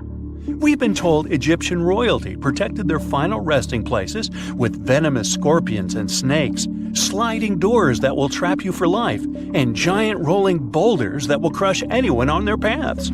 The thing is, were these traps truly real? Well, I regret to be the one to break it to you, but this is all fiction. These elaborate traps were too technologically advanced for ancient civilizations to pull off. That is not to say, however, that there weren't any traps at all. Ancient civilizations, like the Egyptians and the Mayans, are known for their practice of building entire monuments dedicated to the ones who had passed away. These structures would often reflect the position of person occupied in society. So, for the really important people, the VIPs of their times, massive monuments were built to host their bodies long after they were gone. Some of these civilizations believed that a person's life would continue on the other side of the veil. For that reason, a person would be buried together with the belongings of their current life. If they had a lot of money and power and stuff, that meant their resting places would be filled with riches and gold. Now imagine if you lived in ancient Egypt and you knew exactly where all the pharaohs' tombs were located and had heard rumors of the amount of wealth kept in these places. Maybe you would be tempted to go check it out, right? We're talking about large rooms filled from floor to ceiling with golden artifacts, jewels, and even money. I mean, it does sound tempting. And since there weren't any security guards protecting the entrance of these places, Egyptians needed to get creative as to how they would protect these riches. These old civilizations found some traps to be useful. A recurring one was building empty rooms inside the monument to confuse a burglar.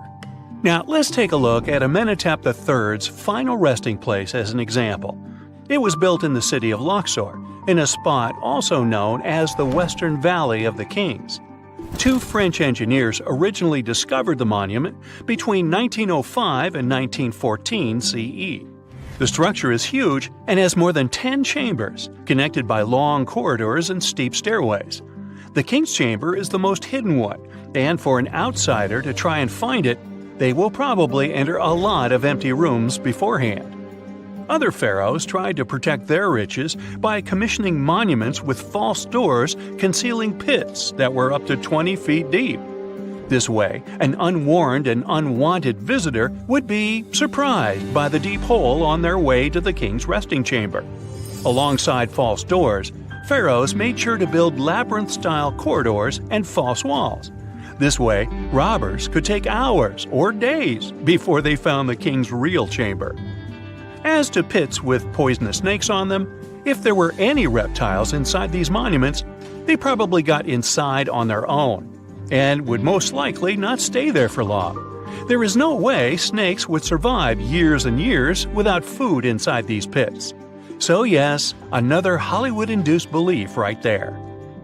If these traps seem boring to you, archaeologists did find an interesting deterrent in the final resting place of the Red Queen of Palenque in Mexico. Palenque was one of the most powerful Mayan cities in pre-Columbian Mexico, and the Red Queen was believed to be the grandmother of the last Mayan king, undoubtedly a person of immense importance to the empire. In her honor, a huge monument was built to keep her body after her passing. The discovery of the tomb itself was already thrilling. Archaeologists found an ancient monument when digging at the site back in 1994. The first thing they found was a room with a hidden door. Once they opened the door, they discovered a long corridor. Finally, at the end of this corridor was the Queen's chamber. The team of archaeologists was beyond excited to unearth this chamber with the mummy of the Queen herself still inside it. They found her to be accompanied by her pearls, jade shells, and expensive rocks. But as the team explored the remains, they saw something rather strange. The room was filled with a red-colored powder. Researchers knew that the color red was important to the Mayan people, and that much of their clothing and buildings were decorated with this color. But they didn't understand why the queen was buried with this unknown red substance. After they took a sample back with them for further analysis, they discovered that the red powder was cinnabar, a very dangerous mineral. This powder, when inhaled, can cause, shall we say, severe health damage to a person. The team concluded that this could only be a trap for anyone trying to steal her riches. Okay, so dangerous powders might have worked as the most intense traps we've seen until now. But perhaps the cheapest way to keep out unwanted visitors was to advertise spells written out all over the monument. We'd probably laugh at these today, but back in the day, they were more or less effective. Spells usually said that the person who took anything from that place would meet a tragic fate. Some spells said that robbers would lose their houses in big fires or terrible floods. Other spells said burglars would have incurable and undiagnosed health issues, but they weren't really enough to stop people from taking any gold. There are some stories surrounding how these spells might have been real.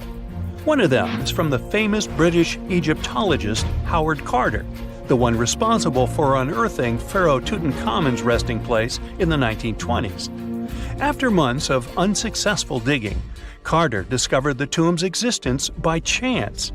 He found the entrance to a stairway right beneath the soil where he had been searching all those months. With the help of a team, he cleared the piles of sand blocking the stairs and discovered a doorway. The door had several royal symbols carved into it, and Carter knew this could only mean a very important person had been buried there. And he was right. With a chisel, he made a hole in the top left-hand corner of the doorway and lit his vision with the help of a candle. He couldn't believe what he was seeing, the reflection of several golden and jeweled items crowding the chamber before him. Lost for 3,000 years, Carter had just discovered the final resting place of King Tut. But the story didn't finish here. This discovery was accompanied by a series of unfortunate events that led people to believe it had something to do with the pharaoh's spell. Carter himself mysteriously passed away just a few years later, and some of his assistants lost their houses in floods, just like one of the spells threatened. Some say it's just coincidental, as there's no real proof of these things being connected. Well, what do you think? Was this an effective trap after all? You're digging in Egypt's famous Sakara necropolis, also known as the ultimate VIP graveyard for pharaohs, when suddenly you find a giant pink door hiding something no one knew existed. Behind this giant stone door, one that wasn't supposed to open, by the way, you find a lost tomb of Egyptian royalty. Alright, history lovers, it's time to buckle up because archaeologists just pulled off something straight out of an Indiana Jones movie. Let's travel all the way to Sakara, one of Egypt's most mysterious and treasure-packed ancient sites. The star of the show? The prince you've probably never heard of, Prince Userefre, son of King Userkaf. No one important, just, the founder of Egypt's 5th dynasty. No big deal. But the way his tomb was discovered… It all started with a massive door, made of pink granite, no less. But this isn't just a regular stone slab. This thing is about 14 to 15 feet tall and 4 feet wide. A giraffe could easily walk through it. This door is also definitely heavier than your neighbor's SUV. But here's the twist. It wasn't a real door. It was a false door, a symbolic gateway meant to allow the spirit of the deceased to pass between the world of the living and the afterlife. Normally, that's where the story ends. After all, false doors are common in tombs. But this one was extra special. You see, false doors were usually made out of limestone, which was pretty common and found everywhere in Egypt.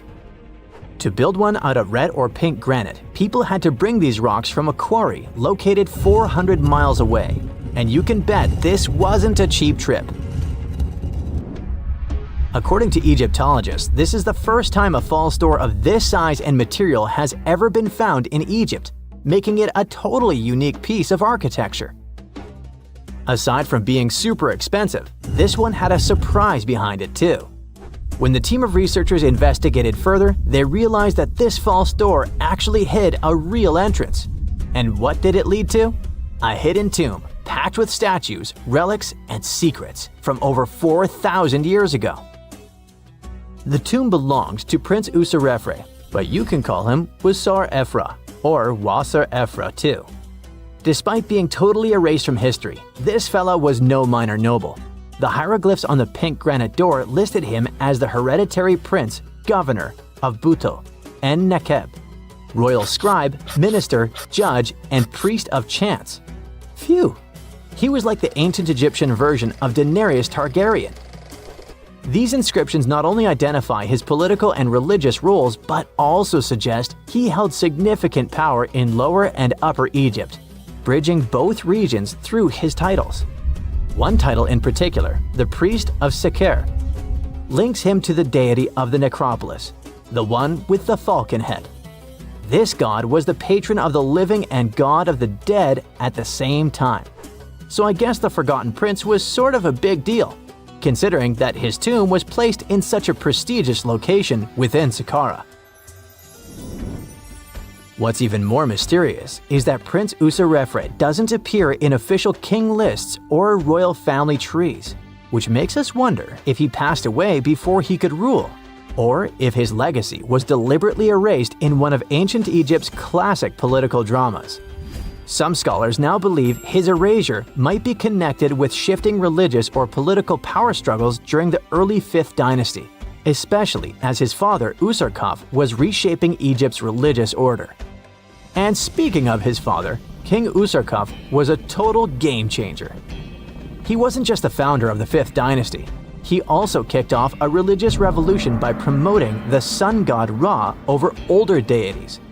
That's right, Userkaf built the very first sun temple at Abu Sir, setting off a dynasty-wide obsession with solar worship. After Userkaf wrapped up his short but revolutionary reign, a whole lineup of pharaohs took the stage. Sahure, Neferirkare, Nusere-Ini, basically the boy band of the 5th dynasty. And these guys were all about two things: building pyramids and making money. They weren't just stacking stones, they were expanding Egypt's influence, opening up trade routes to far-off lands, and blinging out their temples like it was nobody's business. Back in the tomb, things got even cooler. There was a beautiful red granite offering table covered with inscriptions detailing ritual foods, like an eternal menu for the afterlife, because they believed the deceased could magically eat this food. Fun fact, it was the funerary priests and their families that actually ate the food. There were also pottery shards, amulets, and painted walls, but the real showstoppers were the statues. And this is exactly where things get weird, in a good way. The team found statues of King Djoser, the guy who built Egypt's first pyramid, his wife, and their 10 daughters, inside Prince Userefre's tomb. Hold up, Djoser lived a few centuries before Userkaf, so what were his statues doing there? Turns out, scientists don't really know. These statues were built during the reign of King Djoser himself and probably belonged to that first ever built pyramid. Experts believe these statues were probably relocated during the 26th dynasty, thousands of years after Djoser, maybe to protect them from destruction, or maybe because they were still venerated. Basically, ancient Egyptians were hoarders, but classy ones. Scientists also know for a fact that some engravings and statues found there were made way later, which means that this tomb probably turned into a deposit for fancy stuff. Or maybe this was just really ancient interior decorating. Anyway, that wasn't all. There was another pink granite entrance on the eastern side of the tomb, with inscriptions linking back to King Nefertiti, another 5th dynasty pharaoh who also tried to build his own pyramid, but failed. And near this second entrance, archaeologists found something never seen before in Sakara: a set of 13 pink granite statues, all sitting in a row on a high-backed bench, like they were waiting at the DMV of the afterlife. Some had elevated heads, probably representing the prince's wives, while others were missing their heads entirely. One black granite statue was found upside down. Maybe it had taken a tumble sometime during the tomb's long, quiet centuries underground. According to archaeologists, the positioning and head shapes suggest that these statues followed a strict social hierarchy, with the central figures likely representing higher status individuals, while the headless ones might indicate unfinished work or later vandalism. And speaking of black granite statues, another one was found standing proudly inside the tomb. Based on its design and inscriptions, it looks like it was placed there during the 26th dynasty, the same time those Djoser statues were probably moved in. This suggests the tomb didn't just sit abandoned, it was reused, adapted, and maybe even honored by later generations. And by the way, black granite was associated with Osiris, the god of the underworld, during the late period, which means that this statue's presence is a clue that the tomb was a ritual space long after the prince's death. All of this, giant granite doors, surprise statues, reused tombs, adds up to a truly thrilling find. Prince Userefre may not be a household name yet, but his tomb is now one of the most fascinating ever found in Sakara. It tells a story not just of the Old Kingdom, but of how ancient Egyptians kept connecting to their past, even thousands of years later. So, what does it all mean? Why hide a tomb behind a fake door? Why pack it with statues from different eras?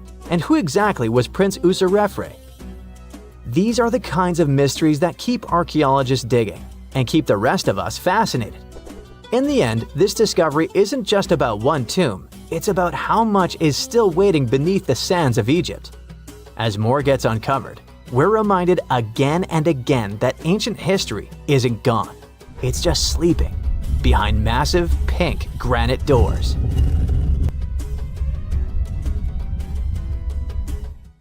A gruesome discovery took place in Egypt some years ago. You want to hear about it? 16 human hands, carefully buried in 4 eerie pits. They didn't look too much like human hands at first, since they were abnormally large, but they were. Weirdly, there were only right hands. No left hands were in sight. It turned out that it points to the practice of an ancient dark ritual. Old Egyptian art and tales talked of a ceremony where warriors would present the right hand of their adversaries as proof of victory and ask for gold in return. Egyptians believed in the afterlife, so cutting off someone's hand meant you cut off their power eternally. Guaranteeing this type of defeat was interesting to the winning party.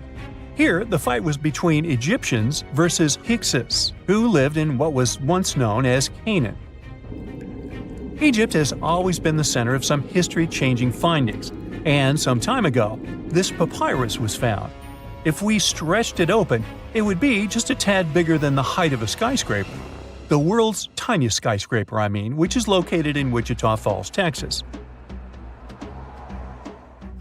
When humans didn't write on their notes app, they wrote on this thing, made from the medulla of a papyrus plant. Around 2,000 years ago, ancient Egyptians wrote something reminiscent of a book where they describe most of their funerary traditions and their visions of the afterlife. It's considered one of the most important texts from ancient Egypt and is still sold in bookstores to this day. This ancient manuscript was unearthed from a chamber located just south of the Pyramid of Djoser, located in Sakara. Oh yes, Djoser is the oldest pyramid in Egypt and not the Giza pyramids like most people think. So recently, the site of Sakara buzzed with excited archaeologists who probably found one of Egypt's oldest complete mummies. They believe that this beautiful and well-preserved mummy was that of a wealthy man. He was discovered in a deep shaft, covered in layers of gold leaves. There are many symbols that show he was an important and wealthy man, like the band he wore on his head, the bracelet on his chest, and the fact that he was embalmed with a tunic, which was reserved for Egypt's finest. The most exciting part of the entire discovery was finding the resting place sealed with mortar, just as the ancient Egyptians had left it 4,300 years ago. Now this may sound weird, but back in 2008, archaeologists discovered a missing pyramid. Now it went missing because it deteriorated over the span of 4,000 years. Today, you can only see its base. It was a pretty important site back in ancient times. It is said that around the area of the pyramid, the ancients hosted a special type of ceremony where high priests would carry mummified remains of sacred bulls. Now here's a fun fact. Ancient Egyptians believed that Apis bulls were earthly incarnations of the city deity of Memphis and was connected to rites of fertility. It wasn't just any Apis bull, though. They needed to be all black, with a single white mark between its horns and a bunch of very specific characteristics. They were selected by the local priests and honored until they passed away. After that, they were mummified and buried in underground galleries. Meanwhile, this missing pyramid sort of disappeared around the 1800s. It was a German archaeologist who first found it in the village of Sakara. He called it the Headless Pyramid when he first found it. But then, years after the official discovery, the desert sand came along and covered the whole thing. There were some excavations between the 19th and 20th centuries, but they weren't too systematic. That's why scientists were so thrilled when they dug an entire pyramid's base after removing the 25-foot mound of sand that was covering it. Oh, and it turns out American archaeologists are excavating a cemetery in Egypt that could contain over 1 million mummified bodies. So far, archaeologists have dug around 1,700 mummies.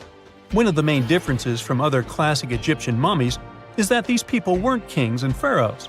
They were commoners that most likely lived about 1,500 years ago, when Egypt was controlled by the Roman and Byzantine empires. The name of the cemetery is cool, though, the Way of the Water Buffalo, just in case you want to check it out on your next trip. Other than bulls and buffaloes, ancient Egyptians also liked baboons. Are you seeing a pattern here?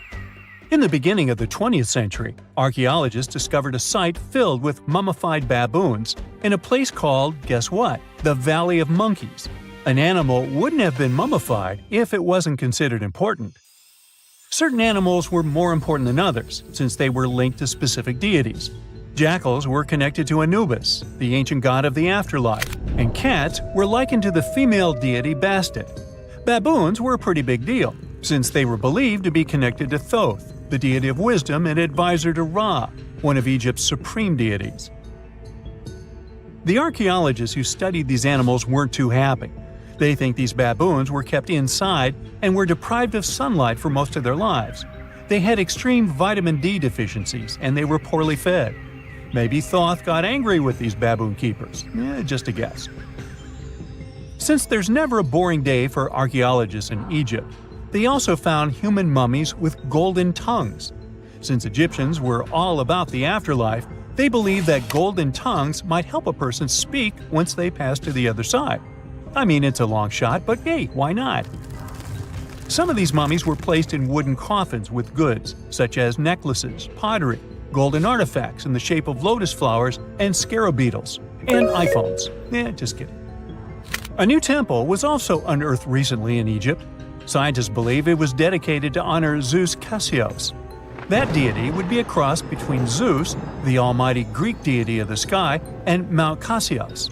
While digging around the Sinai Peninsula in Egypt, archaeologists spotted 2 pink granite columns poking out of the ground, and bingo. They believe these columns represented the temple's front gate and collapsed during an earthquake many years ago. And speaking of deities, there weren't only super serious deities. Recently, scientists unearthed a golden ring in a city south of Cairo. No, Frodo, it's not magical. It was a normal gold ring, but it had the depiction of the deity of fun, officially named Bes. This deity is often described in sacred texts as a happy chubby dwarf.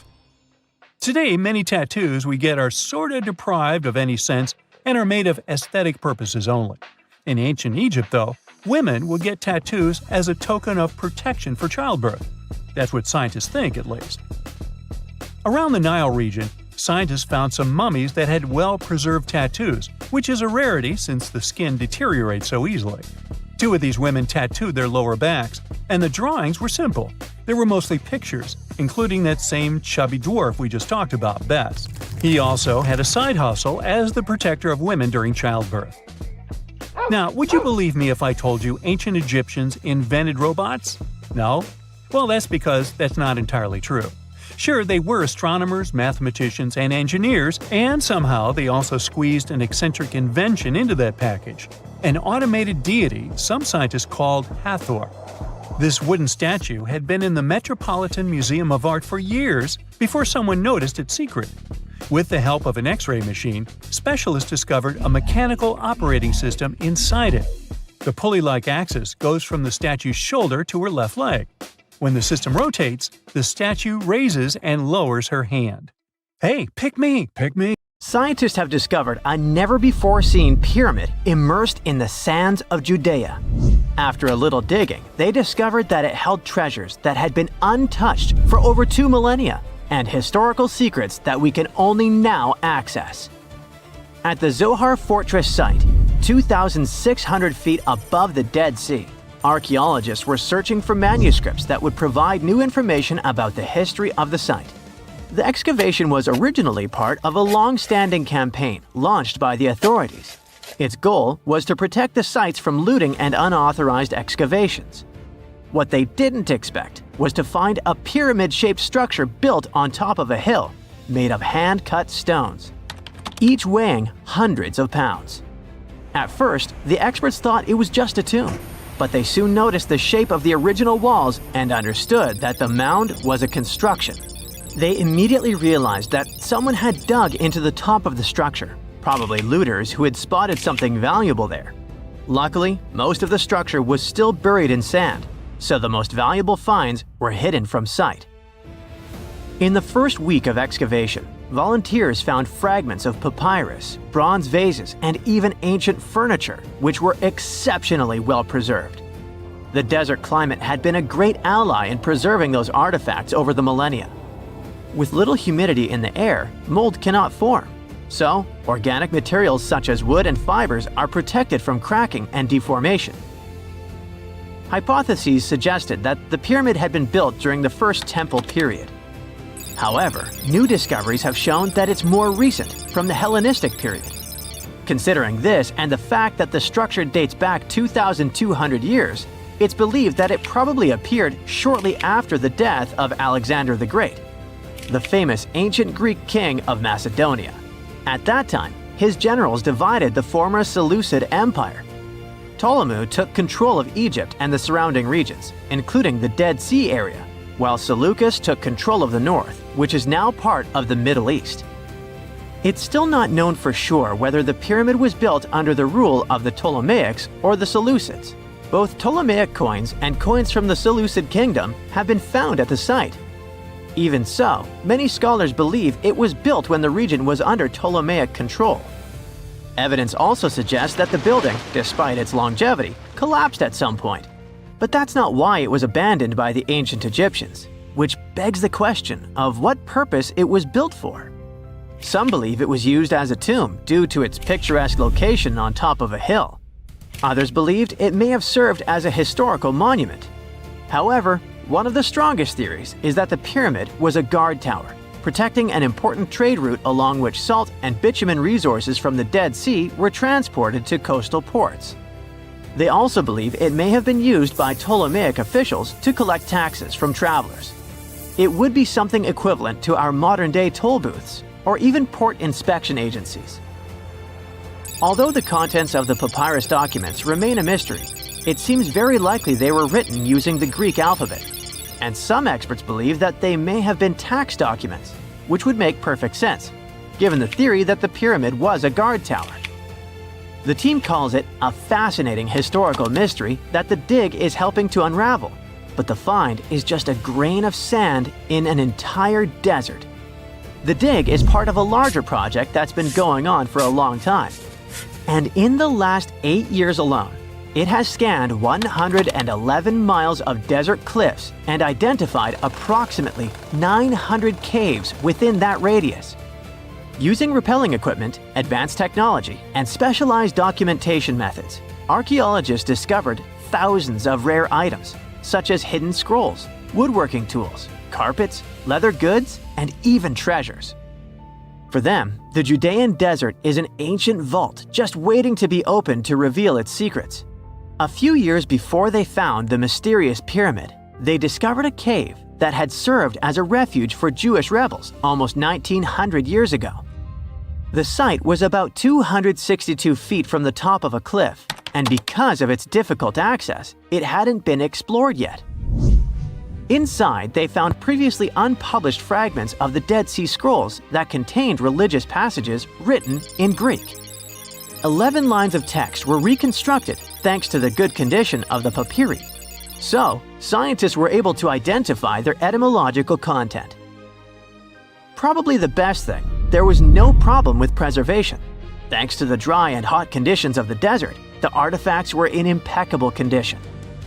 And there were other historical treasures there. The teams found rare coins, a partially mummified skeleton over 6,000 years old, with skin, tendons, and even strands of hair. There was also a giant basket made of plant fibers, considered the oldest in the world, more than 10,000 years old.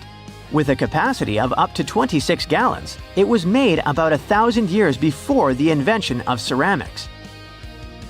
Speaking of historical treasures, there's another one that has caught the attention of the scientific community. A small piece of fabric that is around 3,800 years old. But it's more than just simple fabric. Dyed with the rare scarlet paint mentioned many times in ancient religious texts, this find is the oldest known evidence of fabric painted with a dye made from insects, known as scarlet worms. This is where the intense red hue comes from.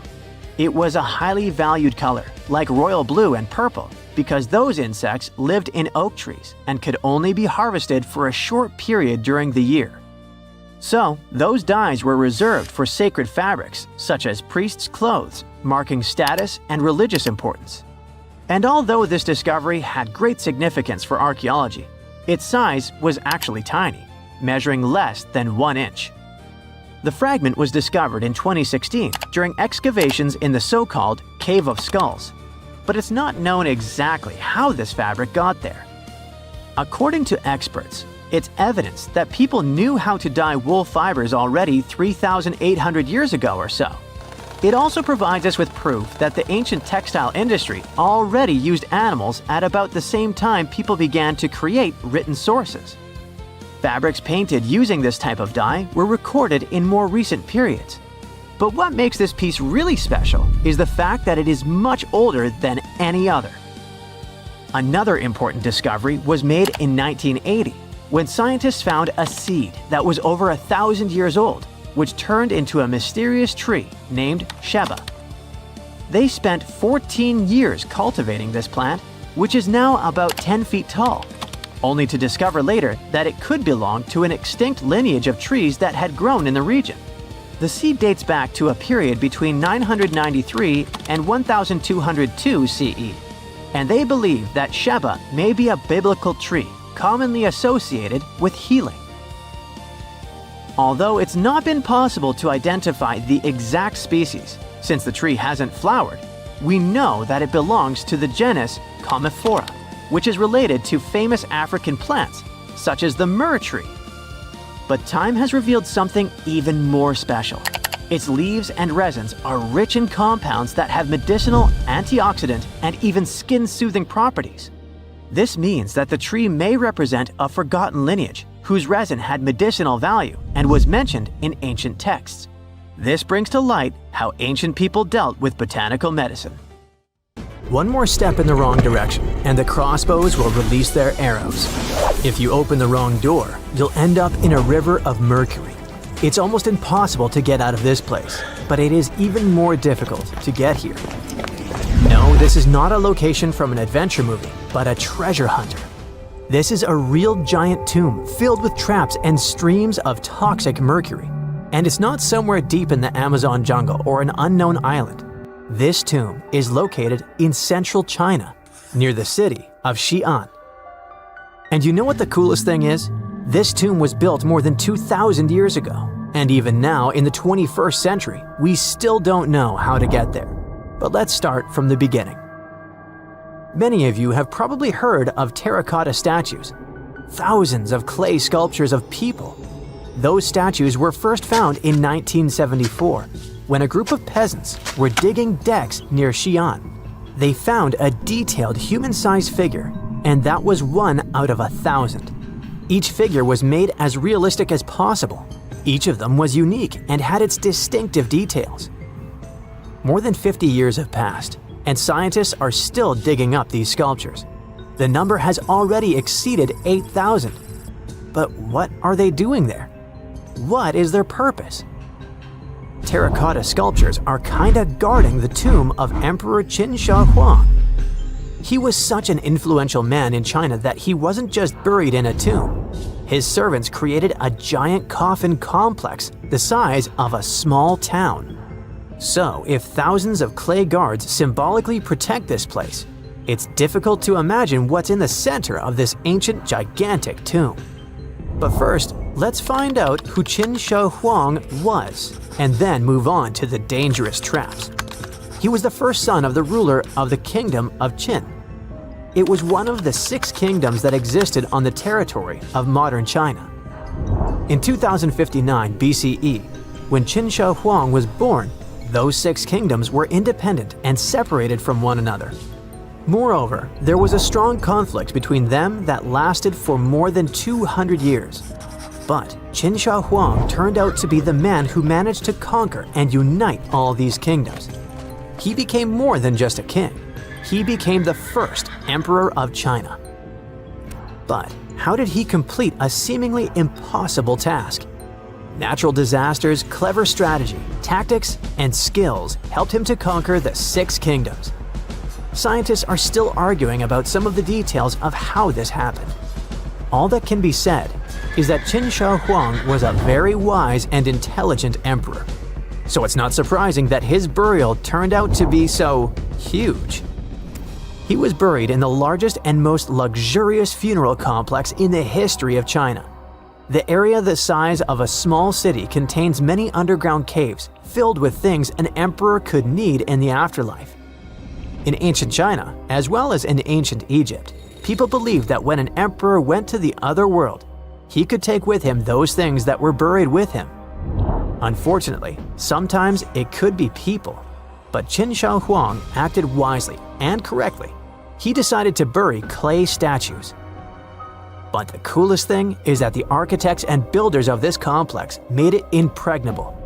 The whole area holds many secrets, historical artifacts, and priceless objects. There's a beautiful place with the emperor's body in the center of this tomb. Imagine how many treasures you can find there, and all of them were meant to remain untouched and unseen by other people. And we probably won't be able to get to them, at least in the near future. Ancient Chinese historian Sima Qian wrote something about the tomb about 100 years after the emperor's burial. He said that this place had dangerous traps inside the tomb that would destroy anyone who dared to enter the tomb. The engineers installed crossbows with loaded arrows and also poured a huge amount of mercury, simulating the movement of rivers. Of course, that was 2,000 years ago, and crossbows probably don't work anymore. But what about mercury? This toxic metal has no expiration date. It's shiny and moves quickly in liquid form. It looks beautiful, but don't touch it. Even a small drop of mercury can cause damage to your body. Inhalation of its vapors or ingestion causes damage to nerves, the liver, kidneys, and many other symptoms. And that's just one drop. Imagine how dangerous rivers of this substance can be. Who knows how much mercury was loaded there by the tomb builders? But even if you dodge all the traps and don't end up in the poisonous river, mercury would still be able to harm you. Its vapors can pass through the cracks in the walls. This means that the entire tomb is probably soaked in this substance. And by the way, this is not just a guess. Scientists have measured the mercury level at the excavation site and found that it's much higher than normal. But why mercury? In ancient China, mercury was considered the elixir of youth, the source of immortality. According to the records, Qin Shi Huang often took pills with this element. Perhaps this was the reason that his life ended at the age of 49. In any case, people can damage ancient structures and artifacts during excavations. For example, archaeologists caused great damage to Tutankhamun's tomb during its exploration. You dig around, but then suddenly the entrance collapses and you destroy vases, scrolls, interior decorations, and other stuff. But even if you do everything carefully, the writing and drawings on the walls can be destroyed by sunlight or oxygen. Places where there has been no fresh air and ultraviolet radiation for thousands of years have their own chemical composition that can be damaged by contact with the outside world. In the 1970s, when archaeologists were excavating terracotta sculptures, the paint pigment fell off the statues because of contact with the sun and air. Fortunately, the archaeologists quickly adapted and created a technology that allowed them to get the statues out without damaging the paint. It was a long and careful process, but it was worth it, and here's why. According to ancient writings, the emperor created an underground kingdom with a beautiful palace in the center. He decorated the ceiling of this palace with expensive pearls. You know why?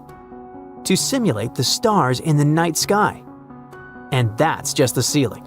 It's difficult to imagine how the walls, floor, and tomb of the emperor are decorated. Besides, scientists expect to find many other statues that copy the emperor's servants. So, in simple terms, the tomb of Qin Shi Huang is a paradise for archaeologists and historians. But of course, it will take more than one generation before they extract all the treasures. Some experts predict that the excavation of the entire tomb could take centuries. But of course, new archaeological technologies can change everything. For example, non-invasive research methods mean you don't have to enter the tomb. You can see it through a special device. Another idea is the use of muons. Those are subatomic products that appear as a result of the collision of cosmic rays and atoms in the Earth's atmosphere. The point is that these muons can penetrate through solid objects, just like X-rays. Or how about nanotechnologies? Imagine millions of tiny digger robots climbing into a tomb and starting to scan the area.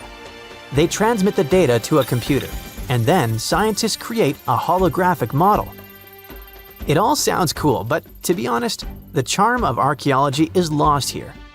It's one thing when you carefully dig up some ancient artifact with your hands, see it with your own eyes, and scrupulously clean it from the ground. And it's completely different when you watch it on a computer screen. But in any case, technologies using muons or some kind of robots ensure people's safety. It's better if a computer falls into a trap than if it happens to an archaeologist. Egyptologists have been digging around every inch of the Great Pyramid for ages. Yet somehow, they overlooked this stunning pink granite bathtub buried a few miles next to it. And here's the deal. This mysterious oval tube lying next to the Khufu pyramid for years may provide evidence that the Egyptians built the pyramids not only for monumental purposes, but also to generate electricity, experimenting with it long before Alessandro Volta and Thomas Edison. The Giza Plateau is famous for its three pyramids, Khufu, Khafre, and Menkaure. But there are also two smaller foundations next to them, the unfinished North Pyramid of Zayat el-Aryan and the Layer Pyramid. Some researchers say these buildings were never finished, while others think they were destroyed for more mysterious reasons. One of these reasons might have to do with the original usage of the Giza pyramids, the idea that they were used as an electricity generator. To connect these dots, we need to go back to the beginning of the 20th century. That's when an Italian architect and Egyptologist named Alessandro Barsanti decided to examine the Zayat el Aryan pyramid. Near the site, he noticed something unusual: scattered granite fragments. To a casual passerby, these might have seemed insignificant, but Barsanti recognized the signs. You see, ancient Egyptians often used sites to prepare stones before transporting them to their final destinations. The fact that there was granite on the ground intrigued him. Granite was a more expensive material than the limestone typically used for pyramids, which suggested that it might have been intended for an important and possibly hidden structure. At a depth of 68 feet, they encountered a huge pink granite block. He kept going with the excavations, and they revealed ancient inscriptions carved into the stones. They sent the drawing to experts, but no one could decipher what they meant. Were they instruction sets to something? That's when Barsanti made his biggest discovery. He found an oval-shaped vat carved from pink granite and polished to a mirror-like finish.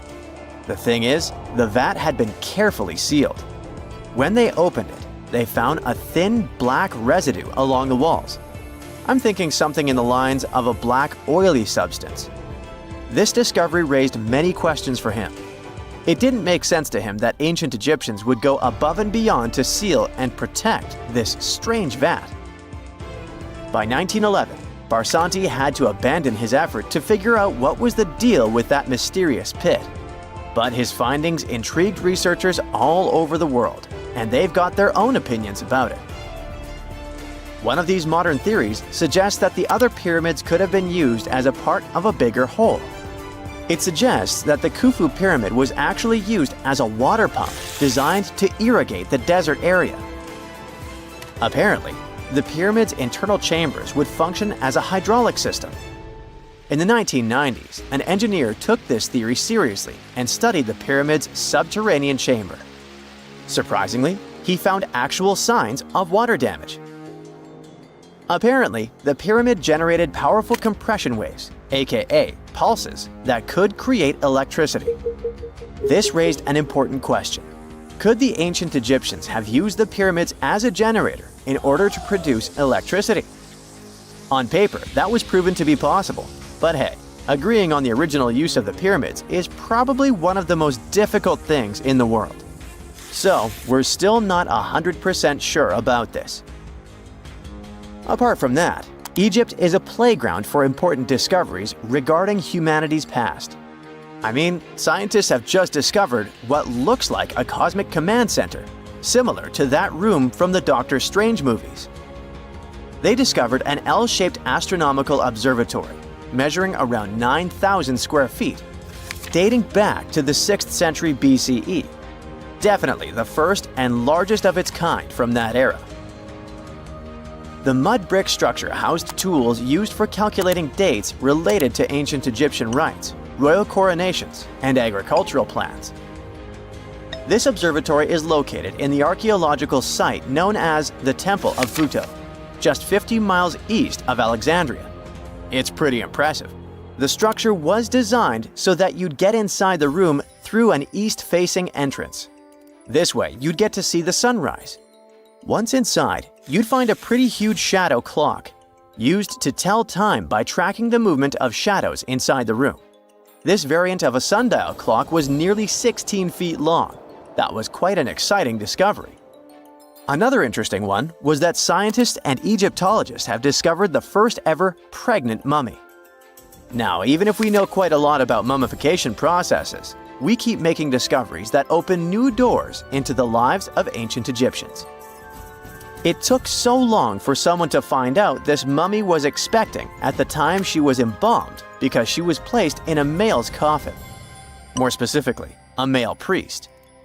Historians say that during the 19th century, a lot of traders mixed coffins up in order to sell them. Yes, that means they opened them and switched mummies to please their buyers. It was a complete surprise because they were hoping to study more about ancient health issues when they opened this coffin up. But they had another special research on their hands: prenatal practices in ancient Egypt. This mummified woman, who lived about 2,000 years ago, was from 20 to 30 years old when she passed away. She was found in Thebes, and her remains were incredibly well preserved. You see, mummification recipes varied across Egypt. In this woman's case, researchers could tell she was a member of the high society since she was buried with special amulets. But since mummification methodologies differed so much between cities and time periods, they still have to dig further to understand why she was embalmed along with her baby. Speaking of mummies, scientists were digging up a final resting place in Sakara, also in Egypt, and they unearthed two embalming workshops. One was for humans and the other for sacred animals. Apparently, the workshops date back to about 2,400 years ago. They were equipped with stone beds, clay pots, and ritual vessels. Everything you needed to mummify. But that's not all. Archaeologists also stumbled upon cheese stored in jars behind tombs that were over 3,000 years old. Yep, cheese. This shows that the ancient Egyptians were pretty savvy when it came to preserving food, too. They knew how to store stuff for the long haul, not just the mummies. It really shows how they applied their preservation skills to both food and bodies, giving us a glimpse into their impressive technological know-how. Scientists have also found one of Egypt's oldest complete mummies, and to their surprise, it was completely covered in gold. You see, Egyptian mummies covered in gold are already a rare thing, but they weren't expecting it to be the oldest one ever found. The mummy was quite well preserved, and they could identify that it was the remains of a wealthy man called Hatshepsut. Many symbols show that he was important and wealthy, like the band he wore on his head and the bracelet on his chest. He was also dressed in a tunic wrapped with a belt, which was a way to preserve the good appearance of a person after they passed away. To reveal it, they had to open the final resting place with mortar. Basically, it was like they were opening a time machine, just as the ancient Egyptians did 4,300 years ago. If you think about it, it's almost like entering a time capsule. Enough about mummies. Scientists also found something very exciting hovering above the pyramids. They had to use a fancy top-notch radar known as LARID, aka Low Altitude Long Range Ionospheric Radar, which can see these invisible waves far away into the sky. LARID helped them discover giant plasma bubbles floating in the air above the pyramids. These bubbles are called plasma bubbles, and they wreak havoc on modern technologies. I mean, they can disrupt GPS and phone signals for hundreds of kilometers in diameter from where they're located. These bubbles are massive, sometimes as big as cities, and they're caused by the sudden depletion of charged particles in the ionosphere. So, instead of spreading out evenly throughout the ionosphere, they stick together in this wave-like form. This was a pretty important discovery because it can help scientists understand how to prevent these waves from messing with our technology.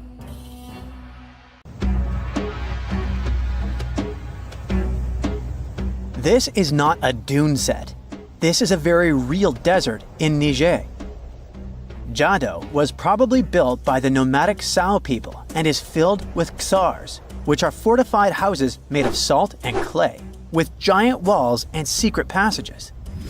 Located deep in the desert, it was once a vital stop for trans-Saharan caravans, but is now a hotspot for smugglers and bandits. The site has been off-limits since 2002 due to its dangers. The origin of the ksars remain a mystery. No archaeological studies have been conducted, leaving many questions unanswered. Even today, shifting sands reveal and conceal parts of these ancient ruins, fueling local speculation about what might still be hidden beneath the desert.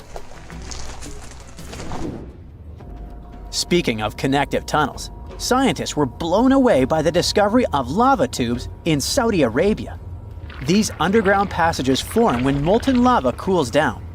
Researchers believe that ancient nomadic groups may have utilized these tunnels to survive the super harsh desert climates.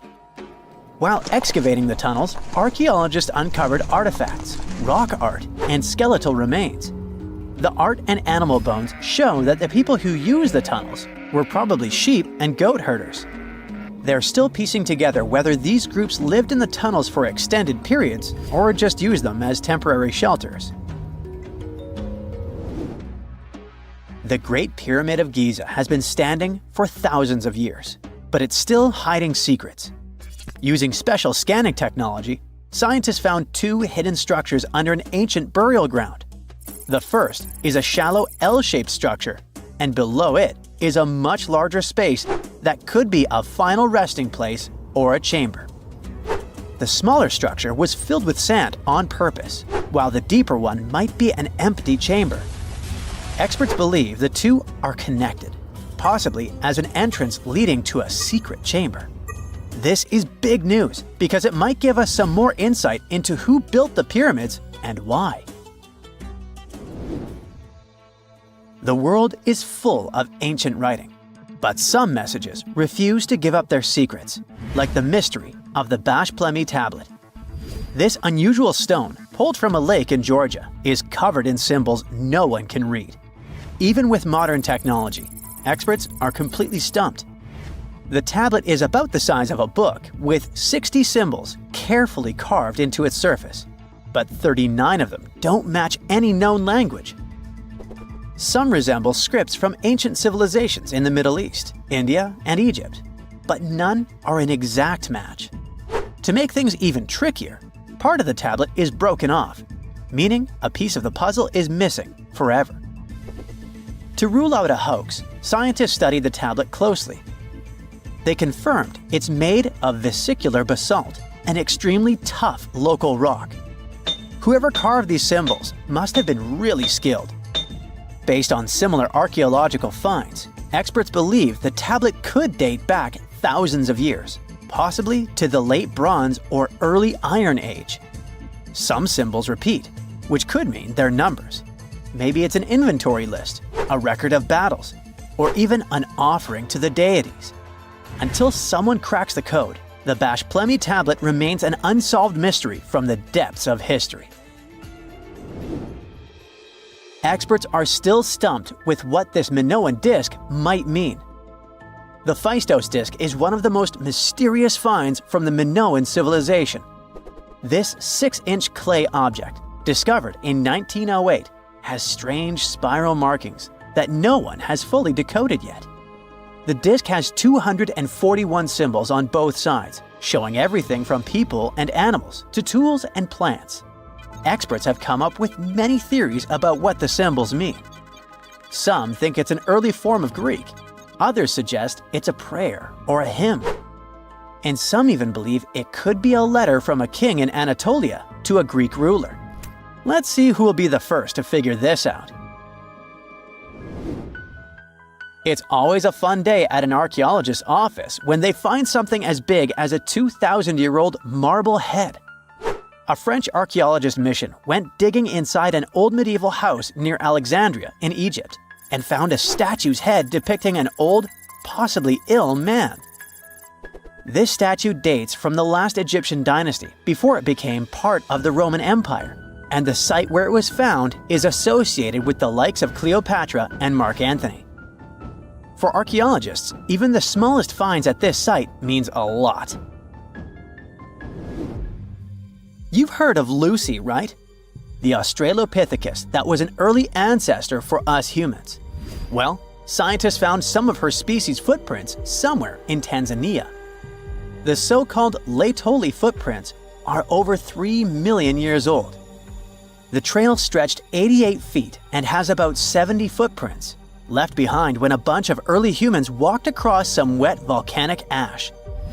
What's cool is that these early humans were already walking on 2 feet, like us, not all hunched over like apes.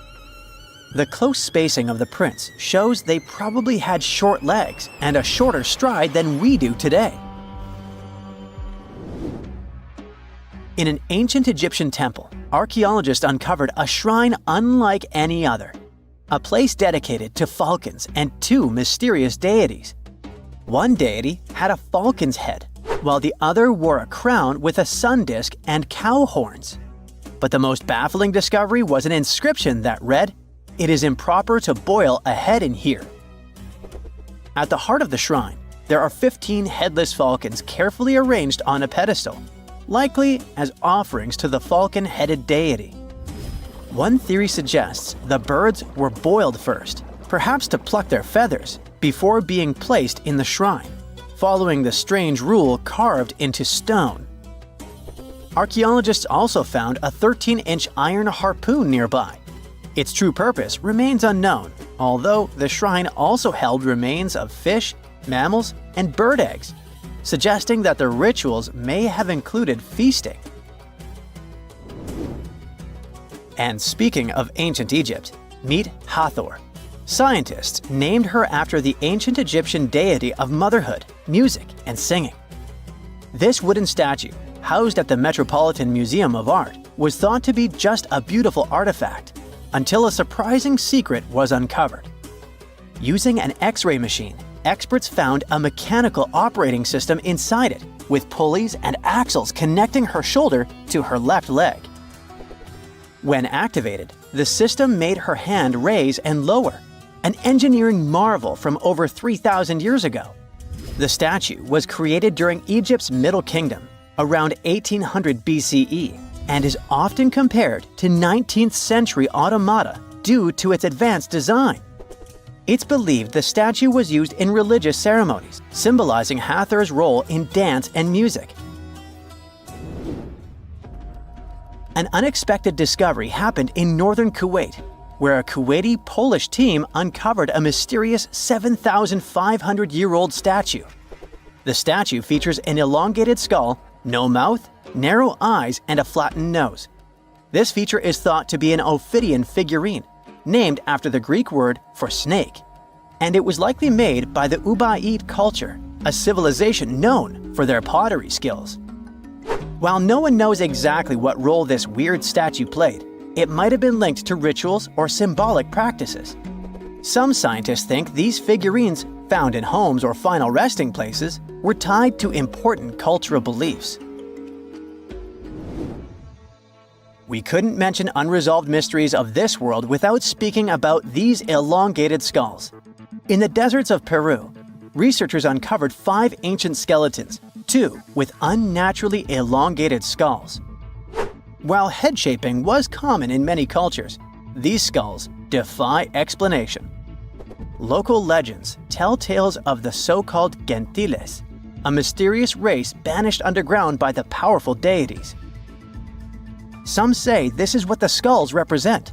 Others think this is some type of genetic anomaly, which was confirmed after finding an infant skull, too large to be artificially shaped. Something strange is lurking beneath the sands of Giza, and scientists have no idea what it is. Archaeologists just found a hidden structure near the Great Pyramid using advanced ground scanning technology. What's inside? Nobody knows, but excavations are already underway. The Great Pyramid of Giza is one of the most famous monuments on Earth, but it doesn't stand alone. It's surrounded by an ancient necropolis, a massive royal graveyard filled with tombs and monuments. They belong to pharaohs, nobles, and other high-ranking officials. Most of these tombs are above the ground. They're called mastabas, rectangular, flat-roofed tombs built from limestone or mud brick, and they've been studied for decades. But from old movies, we know that these weren't simple graves. They have deep vertical shafts leading to underground burial chambers, where the past was sealed away for eternity. And recently, archaeologists found one curious empty space in the cemetery, a completely unexplored patch of ground. No mastabas, no visible ruins, nada. For years they ignored it, but between 2021 and 2023, they decided to investigate. They didn't dig though. Instead, they used a technology that kind of acts like X-rays for the ground. These radars let scientists see the secrets hidden there. And there was something hidden beneath the sand, something deliberately buried and forgotten. A 2-part underground structure. One part was shallow and L-shaped. It's about 33 feet long and buried just 6.5 feet deep. But below that, a deeper, more mysterious anomaly. a structure completely different from anything else in the area. They called it a highly resistive anomaly, which means it's dense and solid, likely made of stone, sand, or even metal. And still, no one has a clue what's inside it. Now, it's clear that humans made the L shape. It wasn't formed by nature. And the shallower structure might have been an entrance to whatever is hidden below. But they only have some theories about what might be hidden there. It's also filled with sand and gravel. It was probably deliberately backfilled after its construction, perhaps to preserve this. Why? Well, we don't know yet. The archaeological team will need to excavate to understand what exactly this thing was and why it was built. The first guess is a lost burial chamber. Many tombs in Giza have underground burial sites, but most have clear surface markers. This one, for some reason, has nothing, but it could be one of them. The second guess is an ancient offering chapel. Egyptologists know that some chapels were built in this shape, but usually they were above ground, not buried like this. And finally, it might be something we've never seen before.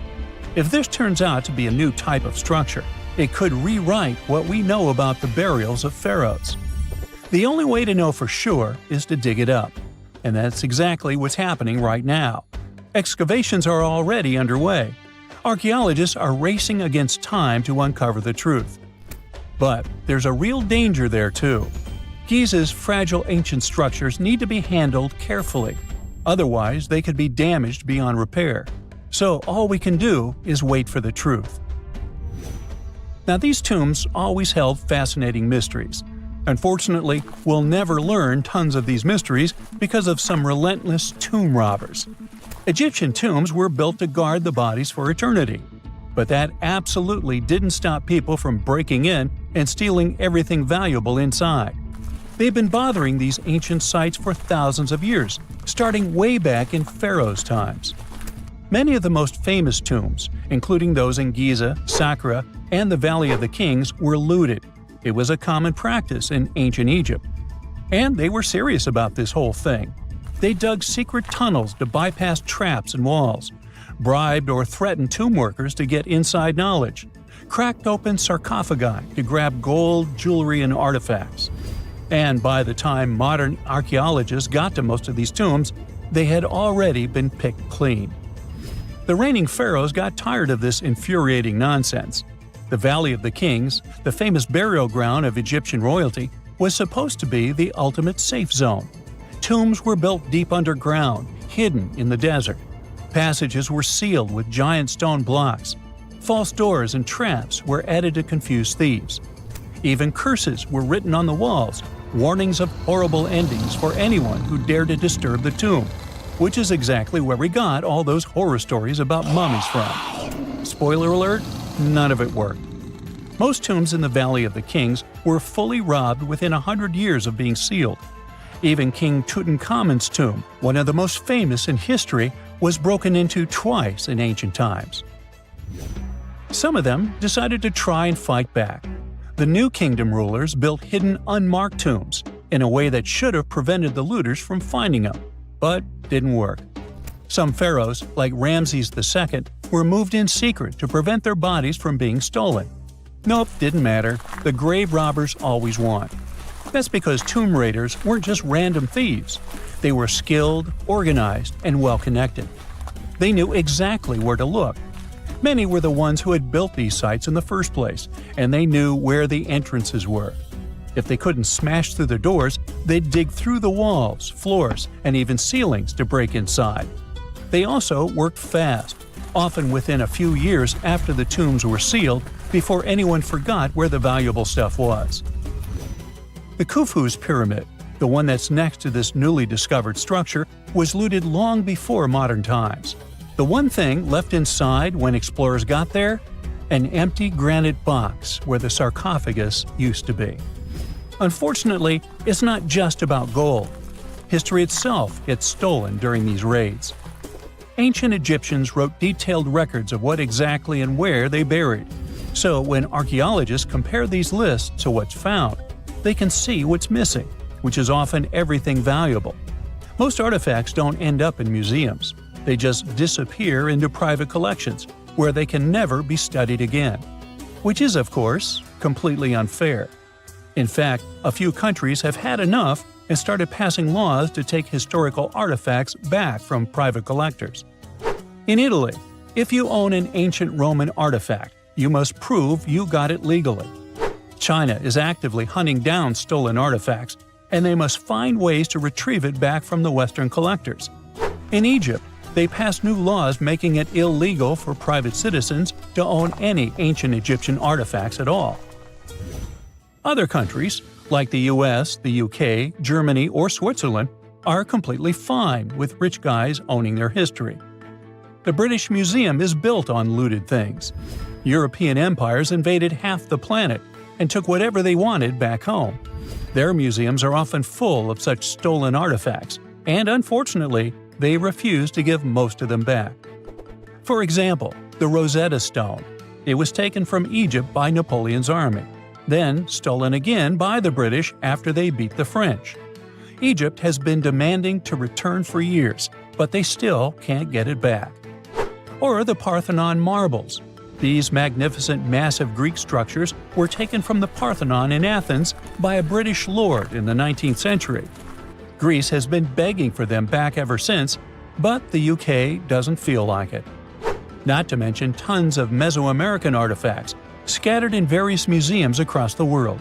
European explorers raided Mayan and Aztec temples, took statues, jewelry, and sacred objects, and now Mexico is fighting to get them back. Well, wouldn't it be surprising even if this mysterious underground chamber has somehow been looted already?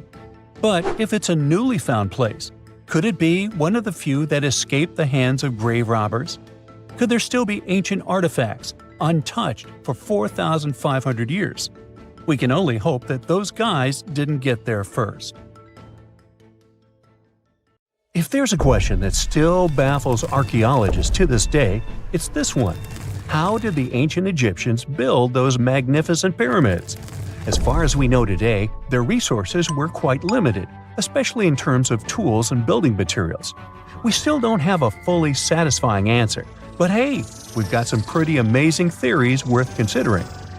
The leading contender among these theories involves the clever Egyptians employing a sneaky strategy. Now picture this. They constructed a slanted and curving mound made of bricks, earth, and sand encircling the pyramid to be. As the pyramid grew taller and taller, they simply increased the height and length of this wacky structure. It's like they were playing an ancient game of Jenga. Now, how did they get those massive stone blocks up there? Well, according to the legendary ancient Greek historian Herodotus, they used sleds, rollers, and levers. It sounds like they turned construction into a supersized game of tug-of-war. And guess what? Herodotus also claimed that the Great Pyramid, the one from Giza, the granddaddy of them all, took a whopping 20 years to build. There's more. Herodotus also dropped a mind-boggling number on us. 100,000 men were supposedly involved in this pyramid extravaganza. Did they hire the entire Egyptian population? Well, it might not be as far-fetched as it sounds. These men were probably mostly farmers, so they probably focused on the pyramids when there wasn't much work to be done in the fields. Like during the flood season of the Nile River. Obviously, specialists in the archaeological community had something to add to this theory. By the late 20th century, they discovered some evidence that suggests the workforce might have been smaller and more permanent than previously thought. Instead of a massive army of 100,000 pyramid builders, they proposed that a modest crew of around 20,000 workers, accompanied by support personnel like bakers, physicians, and even spiritual leaders, could have gotten the job done. There was also this theory that claimed that the pyramids were actually built from the top downward. It suggested that these colossal structures were nothing more than isolated hills used as quarries. The stones were supposedly drawn from these hills, and over time, competing engineers took charge and transformed them into the iconic pyramids we know today. Now, before you dismiss this theory as a wild fantasy, some folks thought it wasn't completely crazy. After all, there are instances where isolated hills exist, so maybe this theory had a tiny glimmer of truth. Whether it involved ramp building or ingenious work schedules, one thing is clear: those pyramids have definitely left their mark on history and on our imaginations. Now, speaking of ancient Egyptian mysteries, there's this gigantic unfinished obelisk sitting in ancient Egypt, and scientists are trying to figure out how it was shaped.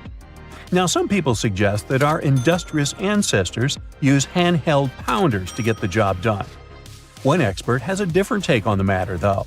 He argues that if we take a closer look at the pattern left behind by the shaping tool, we'll notice something peculiar. The walls of the trenches surrounding the obelisk display a neat and even pattern, which is pretty unlikely if they were pounded away by mere mortal hands. According to this expert, those horizontal striations are usually the result of a tool that takes breaks while removing material, leaving its mark on the surface. But wait, there's more. Imagine the tool being rocked back and forth against the trench walls, clearing away the waste to keep the trench from narrowing. Well, in that case, the tool might have left some funky horizontal striations where it was pressed against the sidewall. This sounds like some fancy technology at play, don't you think? And guess what? The dynastic Egyptians probably didn't have access to that kind of know-how. Another famous Egyptologist from way back also uncovered a bunch of core drills during his adventures. Although the actual drill bits are missing, his collection houses these particular core remnants made of limestone, alabaster, and even granite. These constructions aren't the only amazing thing the ancient Egyptians left behind, though. As it turns out, the Egyptians were the genius minds behind the creation of the handheld mirror. Yeah, that little mirror you use every day to check yourself out. But here's the twist. These mirrors are like pieces of art. They were decorated with inscriptions and figures. But that's not all. The Egyptians had a serious concern with their appearance. They knew the importance of personal hygiene and looking fabulous. So, in their quest for pearly whites, they invented toothbrushes and toothpaste. Dental problems were pretty common back then, and their smiles weren't exactly all white. Dentistry wasn't their strongest suit, you see. Maybe their minds were distracted by all that pyramid building. So that doesn't mean those ancient toothpaste recipes weren't amazing. One delightful concoction included rock salt, mint, dried iris petals, and pepper. Some brave dentists in the 21st century tried it out, and it worked pretty well. Ground-up ash was also used in another recipe to create a tooth cleansing paste. Mint was missing, so that didn't do much for their breath. That's when the genius Egyptians came up with the world's first breath mints. They made tablets from heated spices like cinnamon, and they mixed it with honey. Now, let's shift gears to home decor, Egyptian style. They surely took ornamentation to the next level. While the concept of decorating furniture started in Mesopotamia, the Egyptians cranked it up a notch. They went all out with different colors of ink, and even developed various weights of paper. Oh, and let's not forget about those cute little area rugs we all have in our homes today. Guess who came up with the idea? Yep, the Egyptians. They used the versatile papyrus plant to make those cozy rugs.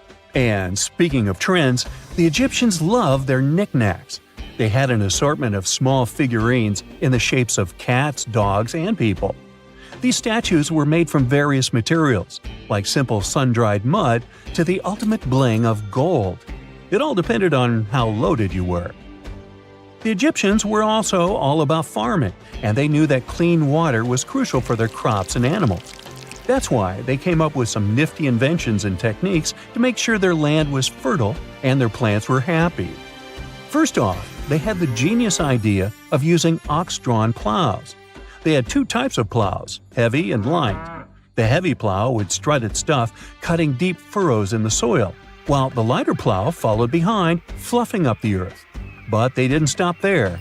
After plowing, the Egyptians would break up clumps of soil and sow the rows with seeds. To give those seeds a good old squish into the furrows, they'd march their livestock across the field, effectively closing up the furrows. But hey, all that hard work would be pointless if their seeds were as dry as the Sahara. That's where irrigation comes into play. The Egyptians were so good at it that other cultures, like the Greeks and Romans, couldn't help but copy their techniques. Now let's switch gears and talk about the marvelous architecture of ancient Egypt. These folks weren't just skilled farmers. They were also architectural maestros. They built these fancy canals to carry water to farms and villages, and boy, did they know how to make those canals look pretty. Just imagine strolling along a canal lined with ornate structures. The pharaoh Ramesses the Great was quite the overachiever when it came to construction. One of his mind-blowing creations was the construction located at Abu Simbel. This building was designed so that twice a year, the sun would shine directly into it and illuminate the statues of Ramesses. And let's not forget about the corbelled arch. Without this architectural gem, we'd be missing out on some mind-boggling structures like the Great Pyramid. The Egyptians knew how to make things stand tall and proud, thanks to their engineering and construction wizardry. They built grand halls and inner sanctums that make your jaw drop, and some of these temples doubled as astronomical observatories. Whenever you hear about ancient ruins, you almost never picture them being suspended somewhere, or just randomly hanging on the branch of a tree, right? In fact, for most of the ancient artifacts we have exposed in museums all over the world, archaeologists did quite an impressive amount of digging. You see, buildings have this funny way of fading away over time if not properly taken care of. Sometimes we need to reuse some building materials, so an older construction may be sacrificed in the process. Other times houses are abandoned, and once they are exposed to the elements on the surface, like rain or sunlight, they don't really stand a chance. Some just simply crumble away due to good old erosion. So the only way a piece of architecture can survive the test of time is if it's somehow gotten buried deep down. Now, how did they end up buried in the first place? Well, it's quite the comedy of errors. Ancient cities had a habit of gradually raising their ground level like a kid adding toppings to their ice cream sundae. You see, these settlements were always busy collecting food and building materials to keep up with their ever-growing population. But hey, who has time to deal with waste and rubbish? It wasn't exactly high on their to-do list back in the day. So when it came to building new houses, ancient civilizations found it much easier to save their sweat and tears by piling up the rubble and constructing right on top. But that's not all. Rivers would also occasionally flood and deposit a layer of sediment on the city floors, further encapsulating those ancient constructions. And in those dry regions like the desert, where the wind likes to show off its sand and dust dance moves, you can bet it was a constant struggle to keep the establishments clean. One hilarious example is the Sphinx, which had its head buried in sand until a group of archaeologists unearthed it in 1817. Some ancient towns eventually got covered up because they were completely abandoned. With less human activity to control their expansion, plant seeds couldn't resist the opportunity and sprouted all over the place. They gobbled up carbon dioxide from the air and grew, adding more and more bulk to the ground. Those cheeky roots even decided to stabilize the soil made from decaying plant matter, creating layers upon layers of earthy goodness. It's like the ultimate DIY project Mother Nature embarked on, with plants as her loyal helpers. The act of digging into the secrets of ancient civilizations is not just about unearthing a lost world. It's also an epic quest to reveal the hidden treasures beneath layers of history. But how do archaeologists know where to dig in the first place? If everything is covered in layers upon layers of sediments, debris, and plant roots, they must have some sort of system they rely on before embarking on a new project, right? For starters, they're not always the ones suggesting an archaeological dig in a certain location. Let me explain. Let's say you're a contractor and you want to build a new fancy apartment complex in your city. Some local legislations have certain requirements before your project can start, though. For instance, before anyone starts building on a piece of land, they might need to bring in specialists to check the soil. These clever folks can be archaeologists, geologists, or paleontologists, and they need to keep an eye on things during development. If any artifacts or ecofacts, fancy word for organic remnants, are discovered, these experts swoop in to excavate and study them. But what about sites that have nothing to do with bulldozers and yellow hats? Archaeologists have more than one trick up their sleeves when it comes to locating ancient hotspots. They dive deep into historic records with a healthy dose of detective work. By sniffing out old documents and maps, they can piece together the puzzle of human activity in a specific area. If a site has been visited before, it's even better. Finding records of past excavations or historical accounts can give archaeologists lots of information on where to continue their treasure hunt. Before archaeologists start swinging their shovels, they engage in a bit of a visual scan mission. Armed with a grid system, they'll stroll around the site, keeping their eyes peeled for any artifacts that might be hiding just beneath the Earth's upper layer. From groundstone tools to historic glass and even ancient garbage dumps, yes, they're also valuable. These keen-eyed explorers can spot signs of human activity faster than most people. If they stumble upon midden soil, fancy term for a garbage dump, they know for sure that humans once called this place home. Archaeologists don't just rely on their trusty shovels, though. They have an arsenal of gadgets to aid in their search for hidden wonders. Geophysical tools are like their secret weapons. Take the resistivity meter, for example. This clever contraption measures the electrical component of the soil and any buried features or artifacts. A buried wall, for instance, will create a different resistivity reading than the surrounding soil. Magnetometers and ground-penetrating radar work in similar ways, showcasing potential hints of ancient treasures in the soil. And who could forget our trusty old friend, the GPS? It helps archaeologists map out precise locations, like a high-tech treasure map, leading them straight to their pot of gold. Care to virtually visit some of the most important archaeological sites in the world? Well, follow me. In the United Kingdom, for instance, you'll find this interesting place called Stonehenge.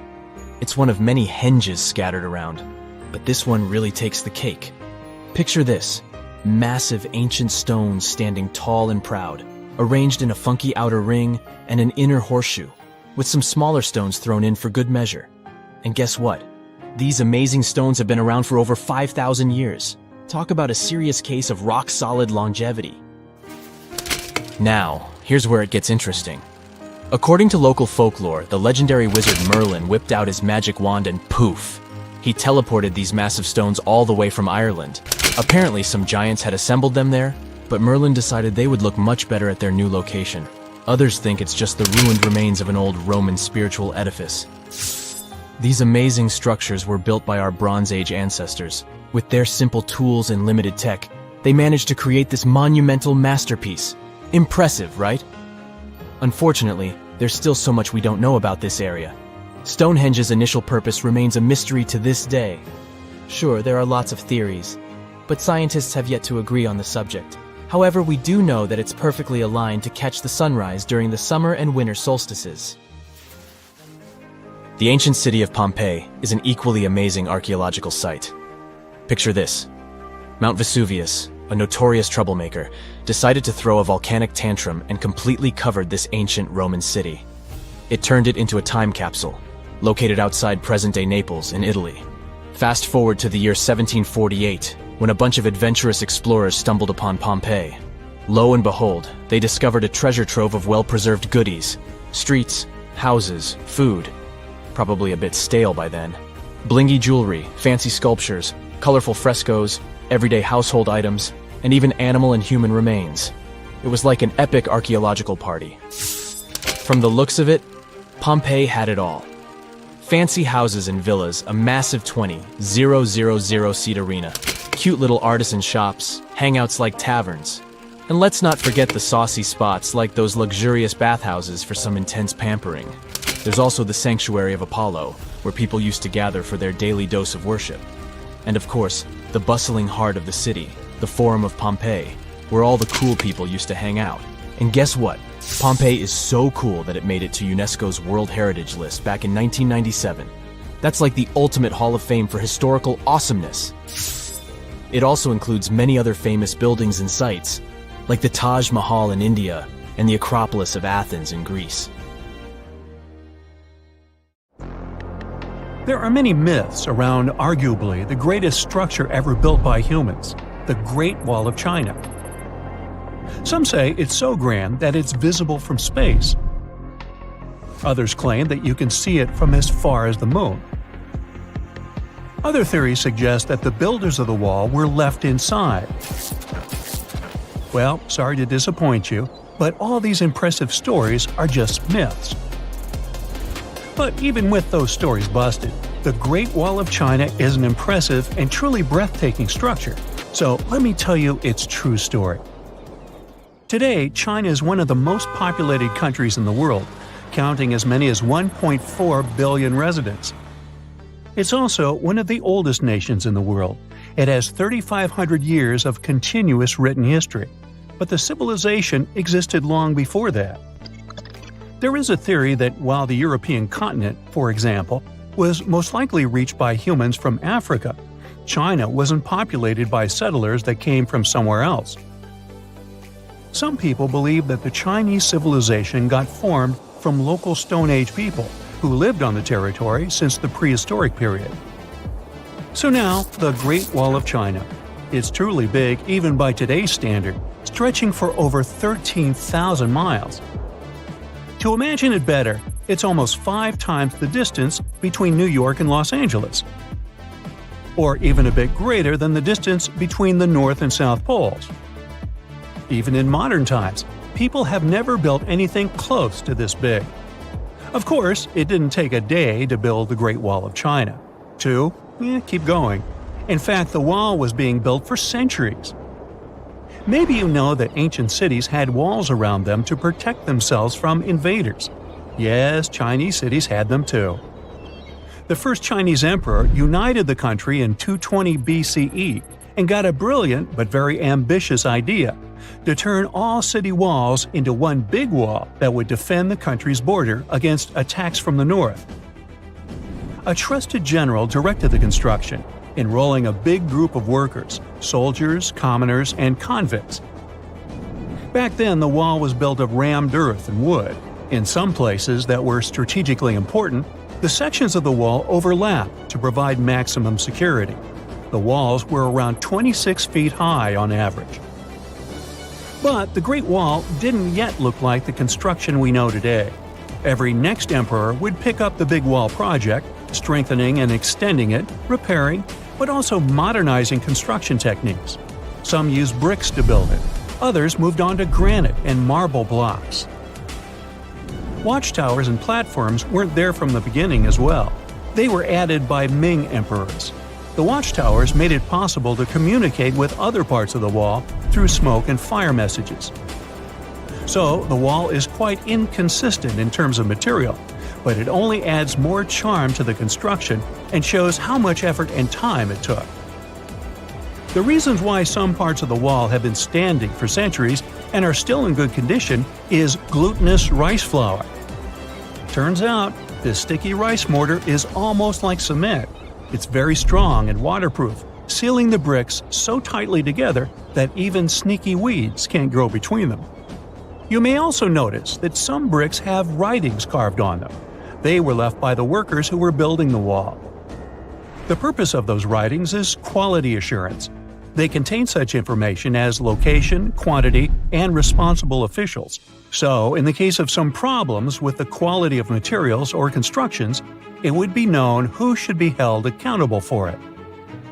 Recently, a research group has looked through official historical documents of the Ming Dynasty that ruled China from the 14th to the 17th centuries. They came across records of secret doors in the Great Wall, so they decided to find them. They used a flying robot to capture continuous centimeter resolution photos of the wall. They photographed 90% of the wall that was built during the Ming Dynasty and discovered the remains of over 220 secret doors along the wall. Some of them have a specific width and height that allows only one person to go through. Others are large enough to allow 2 horses to pass at the same time. Why are the doors there? Well, the Great Wall's main goal was to protect the country from the enemy. Building doors that could let the enemy in would undermine the whole point of having a wall. So, of course, the doors were secret passages. They perfectly matched the surroundings topographically, and the exit on the outside was camouflaged with bricks so that it was almost completely indistinguishable from the brick wall. The wall was never just a defensive wall, and it was never completely closed. It could be opened on demand. It was also a structure used for trade and commerce, communication between inside and outside the wall, and of course, for defense and spying. Some doors were used for trade with the other side. Through smaller doors, a person would sneak out to spy on the enemy that lived on the other side. The hidden gates were also useful for a sudden attack. As you remember, some gates were camouflaged with brick on the outside. The exit was so indistinguishable that the enemy had no idea exactly where it was located. The inside entrance for Chinese soldiers was hollow, so they could walk through the wall and break the camouflaged exit gate from the inside, starting their surprise attack. Now, even though the main point was to prevent outsiders from getting into the city, the wall wasn't too effective on that matter. It could still be climbed over or marched around. So the wall was being watched at all times, and the guards gave signals to the troops if they saw the enemy approach.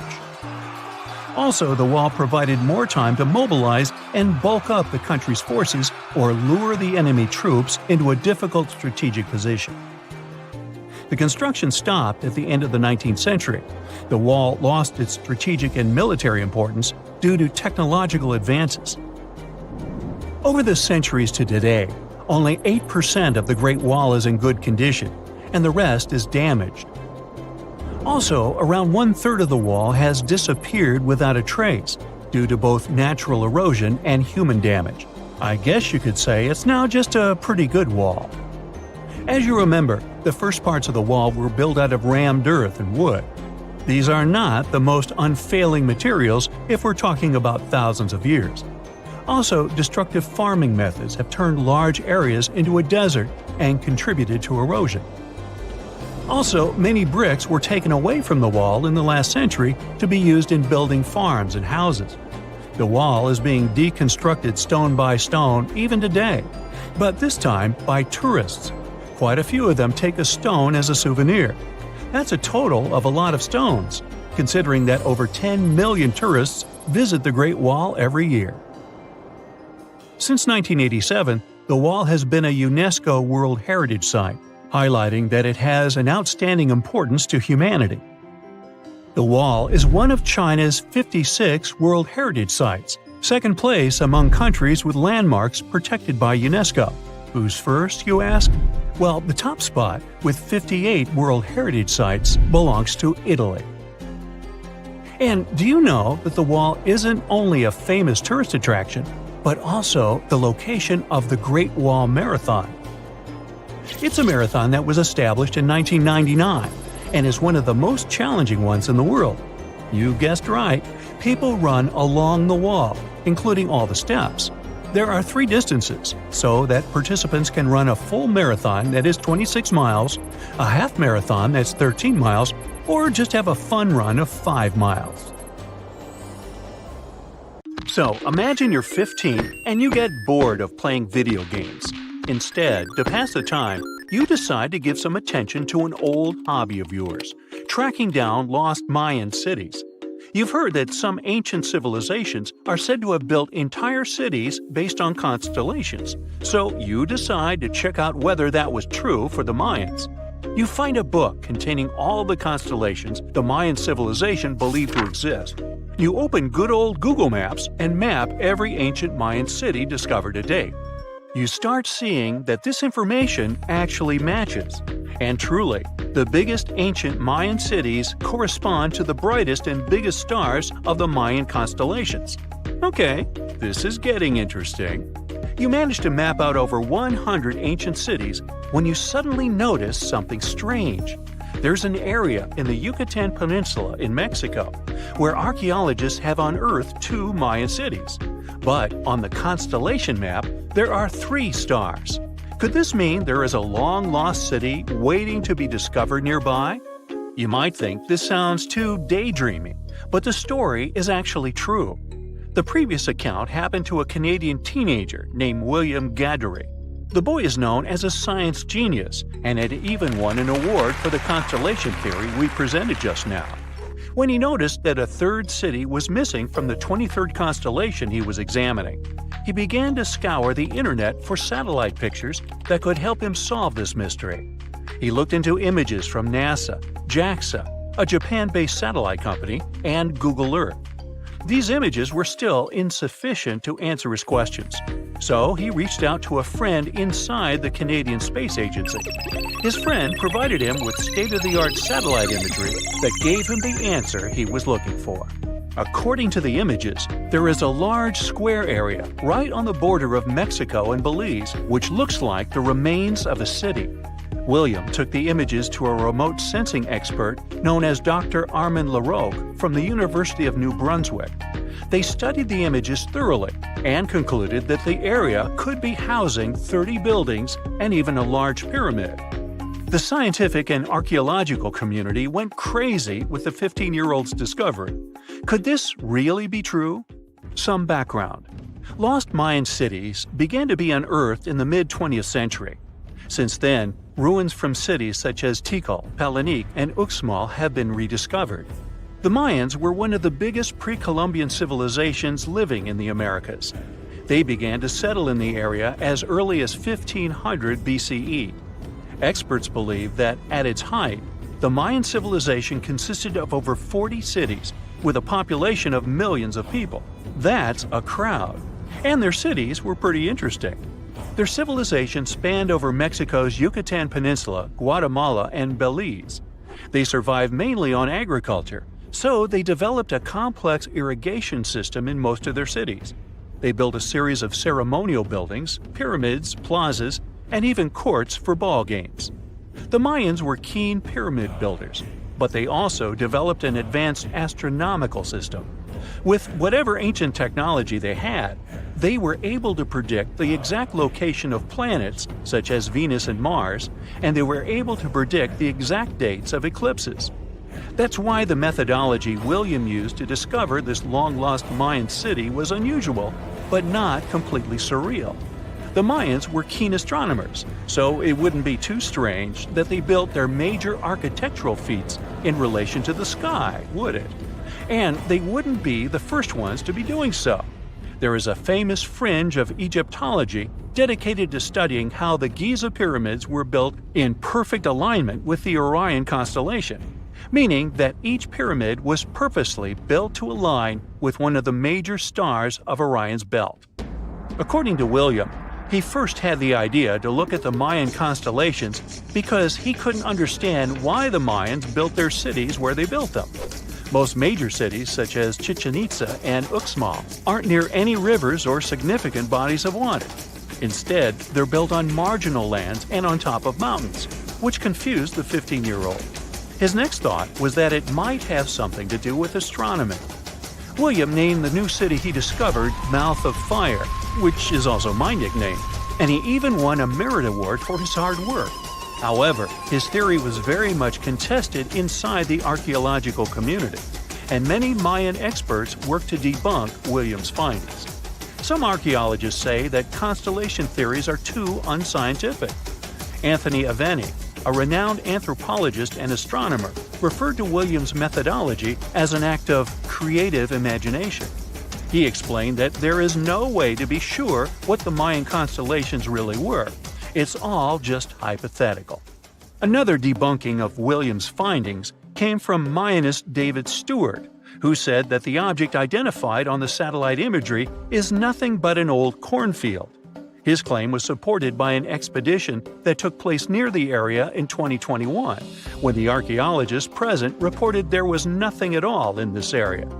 Still, a 15-year-old boy almost found a long-lost Mayan city, which is pretty exciting if you ask me.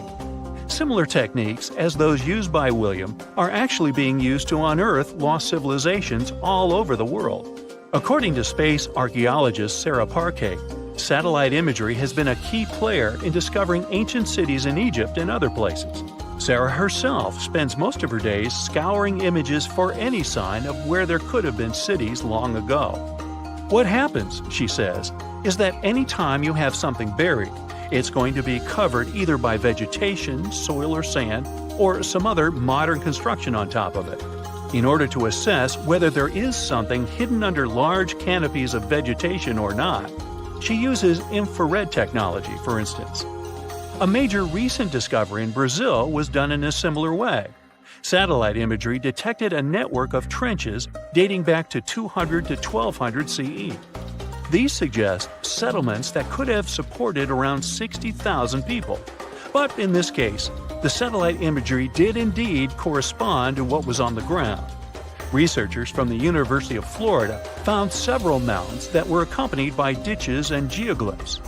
Archaeologists also found remnants of carefully designed walls, centered around plazas, much like the type of construction done by the ancient Mayans. Advances in satellite tech have also shed new light on long-discovered ancient Mayan cities, such as Tikal. Located in the heart of the Guatemalan jungle, Tikal is believed to have been the capital of the ancient Mayan Empire. At its height, it was comparable in importance to cities such as London or New York in today's world. It was composed of a series of complex monuments, many of them believed to have been the resting places of kings and chiefs. Tikal is already known to have been big, but recent discoveries show it could have been even 3 times larger than what scientists originally believed. The main discovery revolves around a fortification on the outskirts of the city, indicating how far the original city stretched. And new discoveries still take place.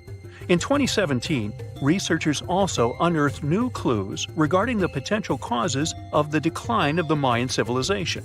Using data from a Sidon seawall located 62 miles southwest of Tikal, scientists analyzed radiocarbon data from ceramics and archaeological excavations to extract new information about the sudden demise of this great civilization.